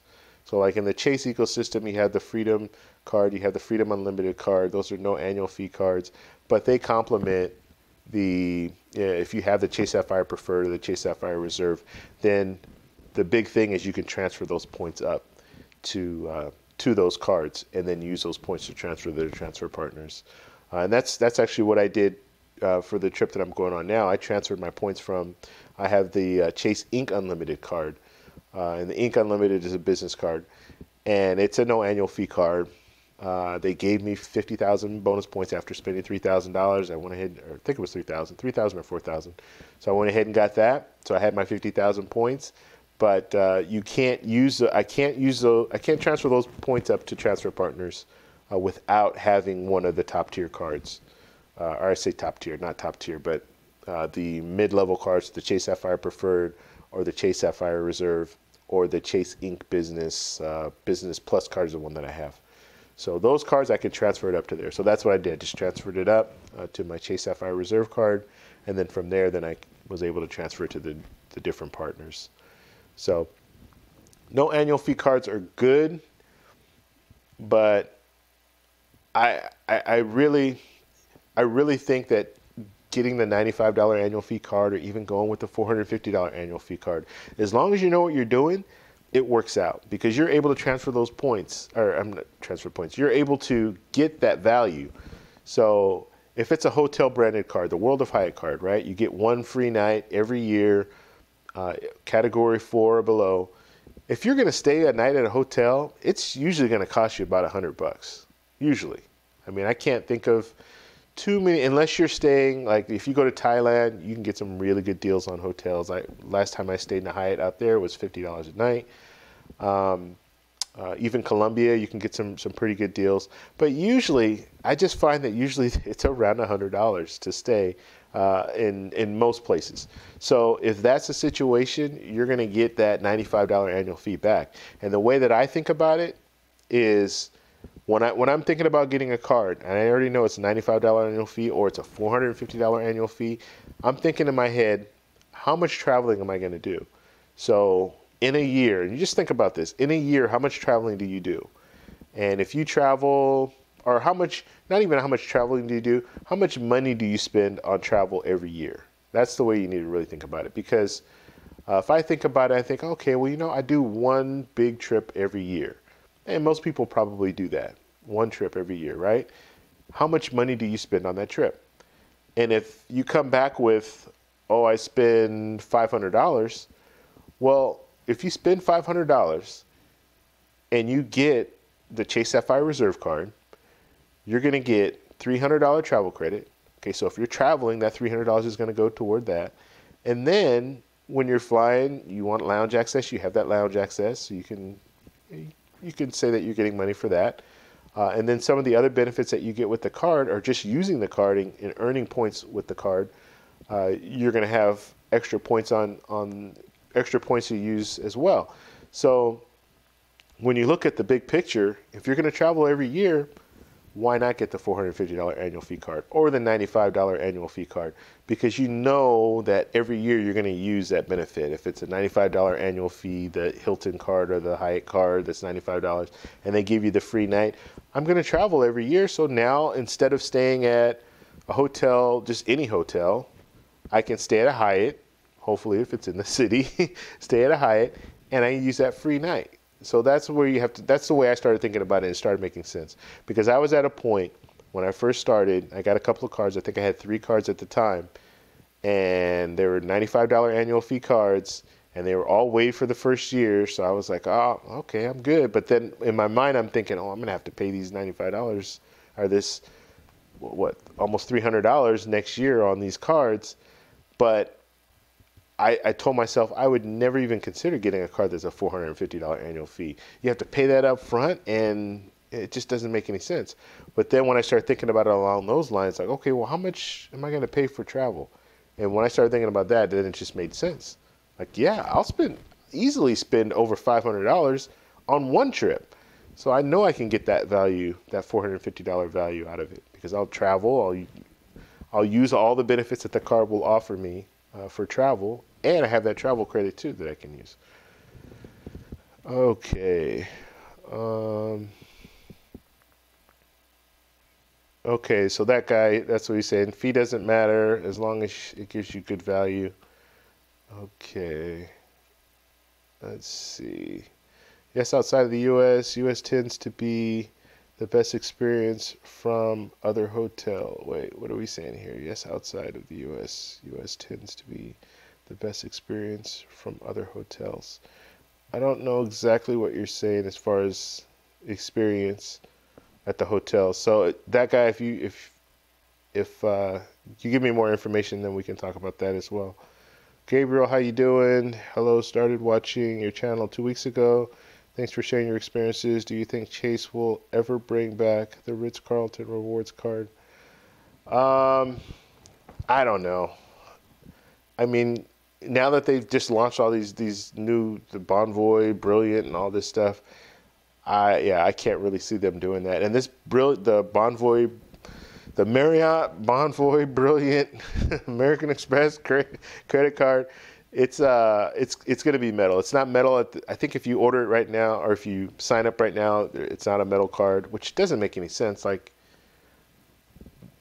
I don't know. But if you sign up right now, it's not metal, but then late March, I think they said that they'll start sending out the metal cards.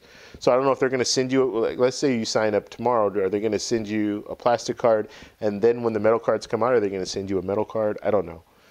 But yeah, I don't know. I don't think they'll do the Ritz-Carlton anymore now that they have these cards. I think they're going to stick with this whole Bonvoy lineup, and the Ritz-Carlton has their hotel is part of Marriott, so I don't know.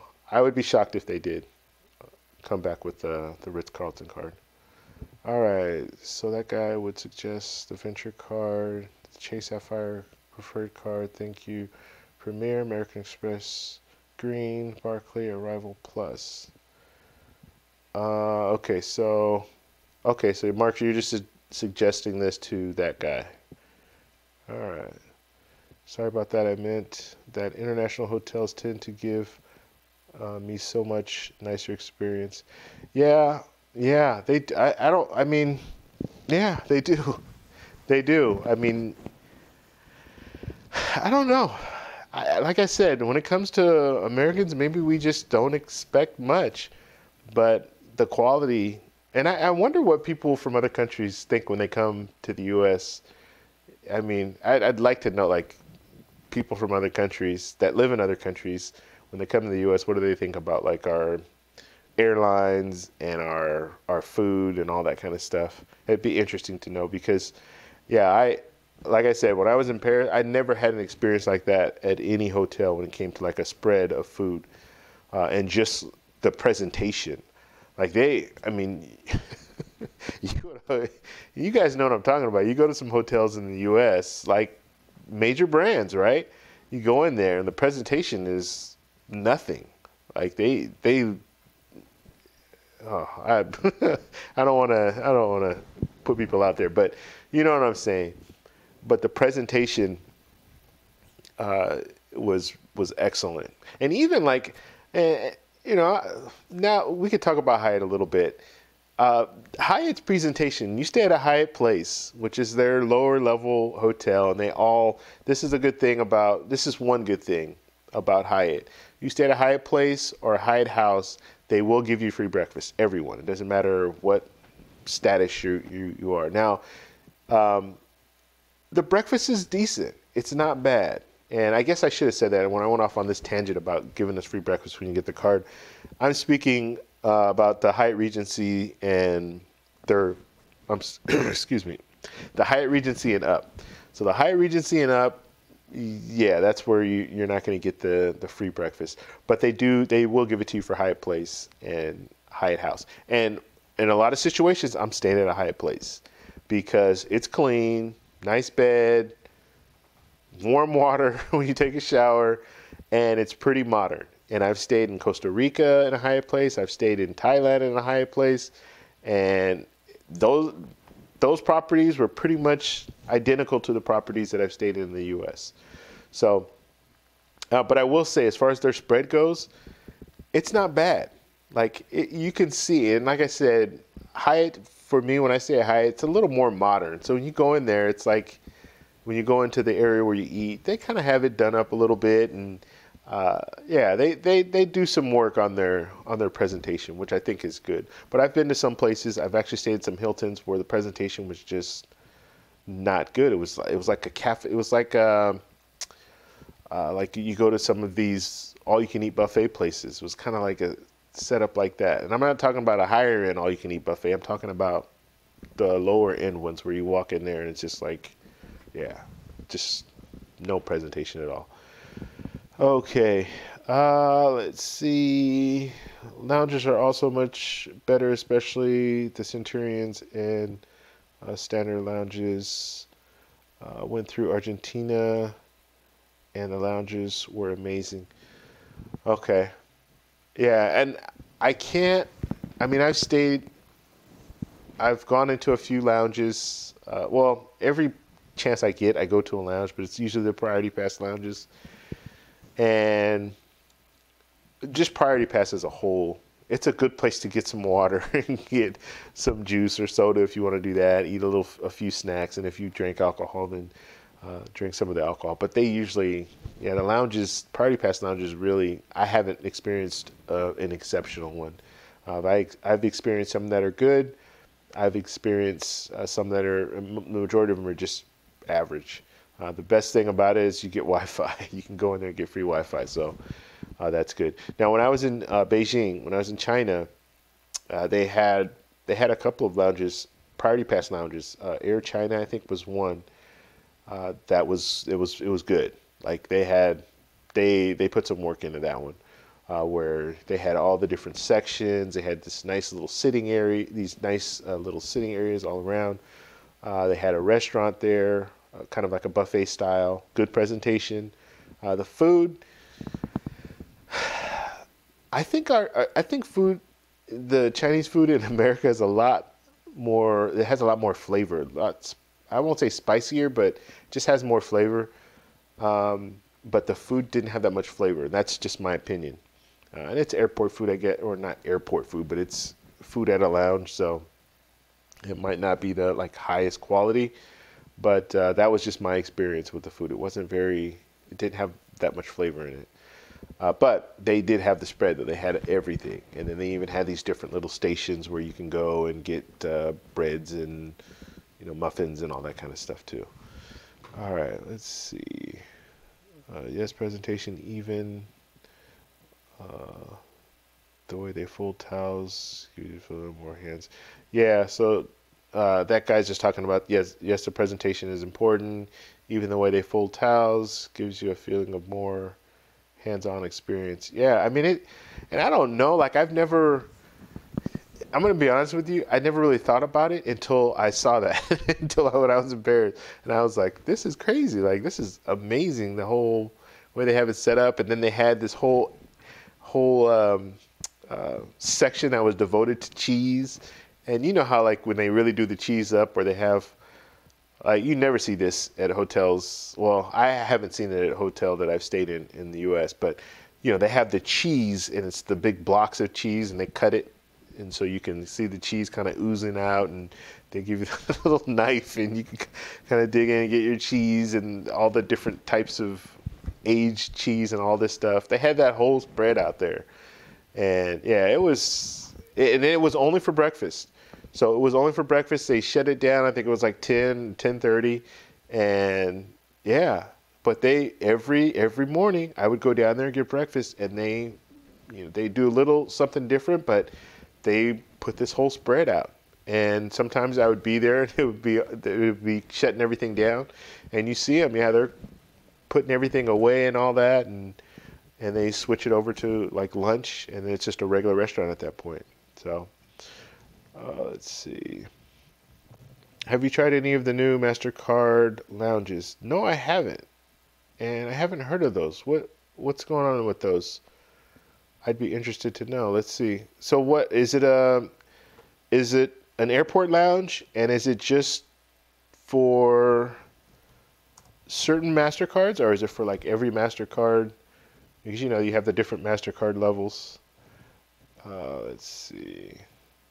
I'm pulling it up as we're talking about this. I want to know MasterCard Airport Experience. Okay, yeah, I need to do some research on this. Yeah, I want to do some research on this and find out what it's all about. But I haven't experienced the MasterCard lounges. Only lounges I've been in are the Priority Pass lounges. I haven't gotten an American Express Platinum card yet, which that's probably, I just got the United Explorer card, the business one though. So I'm working on the minimum spend on that. And I usually only get one card at a time to do that. I don't get a bunch of cards and try to do that minimum spend. So once I'm done with that card, I'm still waiting for them to open up the Centurion Lounge in Los Angeles, the LAX. So once they do that, then that's probably going to really push me to get the card. I have at this point, I'm not in a rush. I have plenty of points with the whole Chase ecosystem. And so the next thing I'll do is go over to get the American Express Platinum and then the American Express Gold card. So I'll get those two cards and start working that ecosystem. But right now, I'm fine. I'm fine with Chase. There's no rush, but once they do open up that Centurion Lounge, I'll be interested to. I'm gonna want to go in there. So I think I'll I'll go ahead and get that American Express Platinum card. Okay, so you need the World Elite card. Yeah, and I have a World Elite MasterCard. So I'll. And now, is it that guy? Now, just having that card, are you able to get in the lounge, or do you need that card plus? Do you have to pay a fee to get in? Yeah, I'd be interested to know that. All right. Let's see. Let's see one other thing here. If you guys have any questions, comments, or anything like that, now's the time to put them in the chat. And if you guys like what you're seeing, please hit the like button too, because it helps move this video up, and more people will come in, and more people can participate. And just so you guys know, every Sunday at 7 p.m. Pacific Standard Time, I do a live stream. So this is kind of a bonus Saturday. I don't always do them on Saturday, but I will come on from time to time just to kind of just talk about different things. But tomorrow is that's when I usually do my live stream. And so pretty much the same setup. We'll just talk about stuff. And I like it because if you look around, you have some really good channels right now that talk about travel award credit cards. And I hope I'm one that gives you at least some information. But there's some good ones out there. But I don't see any of them doing live stream. Like very few do live stream. So they're giving you information on their regular on a regular video. But no one does live streams. And I think the beauty of a live stream when it comes to travel and travel award credit cards and all that good stuff is that we can communicate back and forth. And you can give me information. I'm like, oh, I didn't know about that. Just like the whole MasterCard thing. I didn't know about that. Let's talk about a little bit more about that. Or you might have a question that you've been wanting to ask, but you don't know. Obviously, you don't know the answers, so you have the question. You put it out there. And then either I answer the question or I give you my opinion, and somebody else, ooh, that scared me. Somebody else knows about it, then they ask it. Let me turn this off. Okay, so that's what I'm talking about when it comes down to it. I'm all focused on what I'm saying, and my phone goes off, and it's like, ugh. So that's what's good about the live stream. And I think when it comes to this kind of stuff, because there are a lot of different questions.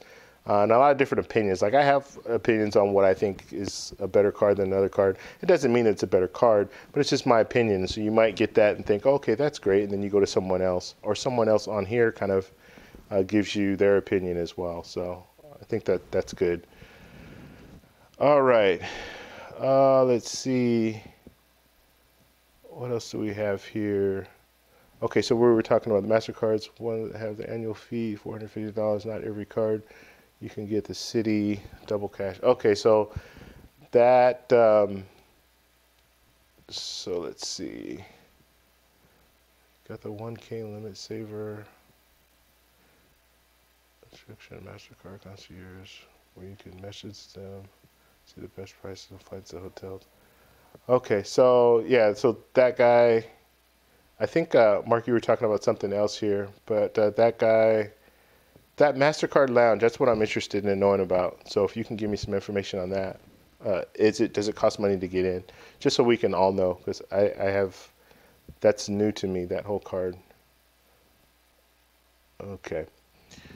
All right, so like I said, the live streams, I usually do them on Sunday. I'll do them every Sunday, but then on occasion I will jump in on Saturday just to kind of give you guys some info. And when I go to Colombia, now I'm planning this, I'm trying to set this all up. I had a bad experience when I went to Las Vegas, believe it or not. I stayed at a Hyatt place, great hotel, but the internet wasn't very good. So I was trying to do a live stream there, and it was terrible. So I want to really be able to do a live stream when I'm in Colombia. So probably not that late. It's probably going to be earlier. I'll let you guys know, but I want to do a live stream. So I'm hoping that I can get some internet that's pretty decent. And one good thing about Colombia is they have internet they have Wi-Fi everywhere. So I should be able to get some pretty good internet. All right, so let's see here. Gabriel, what do you think about the following YouTube channels? Ask Sebi, Credit Shifu. They're good. I like them both, actually. They're good. Ask Sebi's more like more into the what's he likes to do the whole the stats, the graphs and all that stuff, and kind of show you that. And Ask Seb and Credit Shifu, he's really good. He has a lot of information. So they're both great sites. And when it comes down to like, I didn't want to do just travel award credit cards, and I don't. Like the name of my channel is Travel Explore Click, and I like to focus on travel. But what I was finding is people, and let me just kind of back up and tell you how I got started. So I'm a photographer, right? I like travel photography. I shoot weddings. I do all that stuff. And I got to a point where I wanted to travel more and do this travel photography and stuff. And so I got into this whole thing like, oh, I want to go here. I want to go there. I want to take this picture, that picture. And so I started looking into it. So, okay, I'm going to figure out how to do this. And I booked my first trip. It was to Puerto Rico. And this is like 3 years ago, maybe even 4 years ago. Go to Puerto Rico, and I spent like $1,500. And I was like, wow, I can't do this. Like, I can't spend $1,500 for every trip every time I go. And this was like a solo trip, right? And my whole goal was to go out there and take pictures. And so then that's when I started thinking, okay, there's got to be a different way. Like, there's got to be something that I can do in order to allow me to travel to all these different places. And so that's when I started looking into the travel award credit cards. And my uncle, for years and years, he's been flying on Southwest, and I knew he had these points and all this stuff, but I didn't understand how they worked. And so that's when I started looking into them. And I used a lot of these sites. The Points Guy, like I told you, Ask Sebi and Credit Shifu. I would look at their different things or their different information and stuff. And so they're very good. They're very knowledgeable. But when I really started focusing on my channel, at the time it was just photography. But then I thought, okay, well, if you want to be a travel photographer, if you want to travel to different places and take pictures, you're going to need to get there, and it's going to cost money. And so once I started figuring out, okay, I can use these points or this card for this points, this card for this points, that's when I started really getting into it, and I started saying, you know what, I want to share that with other people as well. So I'm by no means an expert when it comes to using points and using credit cards. But I will tell you my experiences and the things that I do and things that I've used and the points that I've been able to put together in order to go here and to go there. I'll tell you about all that stuff because that's what I know. So I don't want to make my channel just about travel credit cards. I do want to talk about the exploration, going to all these different countries, and then the photography aspect, taking pictures. So I do that all. I want to do that all on this channel. But a lot of people, I'll say a lot of people like the travel credit card stuff. And that's why I talk about that more. Yeah, so that's that. I don't even know why I went on a tangent about that. But yeah, that's kind of the way I am when it comes to this channel. But there are other great channels out there. The Points Guy, he was doing a lot on YouTube when I first started. But he since stopped. Like they do every once in a while, they'll put something out, but they're really focused more on their blog. So when it comes to their YouTube channel, they don't have that much. But yeah, there's a lot of good information out there. But like I said, the live streams, you don't see very many people coming on live talking about this stuff. So I'm one person that does. All right, let me get through these last few questions, and then I'm gonna have to go for the night, and then I'll be back on tomorrow at 7 p.m. All right, I have an Amex Platinum and Gold. Need some guidance on getting either the Marriott Bonvoy or the Sapphire Reserve for hotels. Sapphire Reserve gives a little more flexibility with a $300 travel credit. Okay, that's right, Raheel. Yeah, I would get the Chase Sapphire Reserve. And I think you guys heard what I was reading, but basically he has the Amex Platinum, the Amex Gold, and he's looking at either getting the Marriott Bonvoy or and I think he's talking about the Bonvoy Brilliant or the Chase Sapphire Reserve. And I would get the Chase Sapphire Reserve. There's just much more flexibility. I mean, and you say it here, and you get the $300 travel credit. You have points that you can transfer to different airline partners and all that stuff. It's just an all-around better fit. Okay, so Mark, let's see.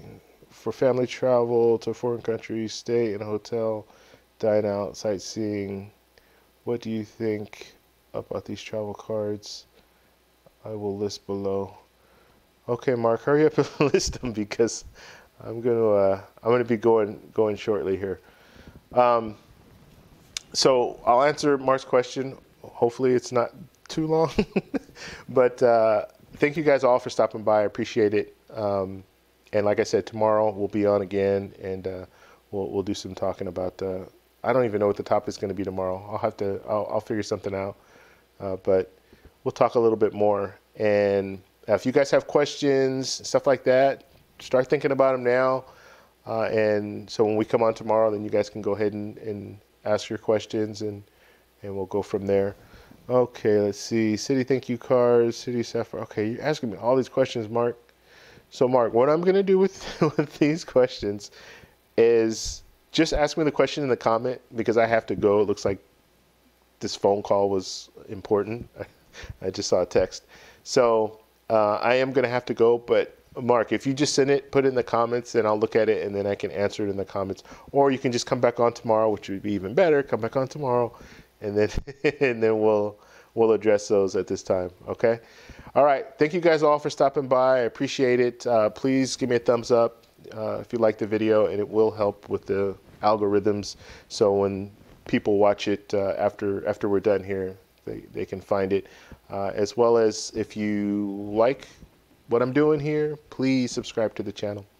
All right. I will talk to you guys later. Bye.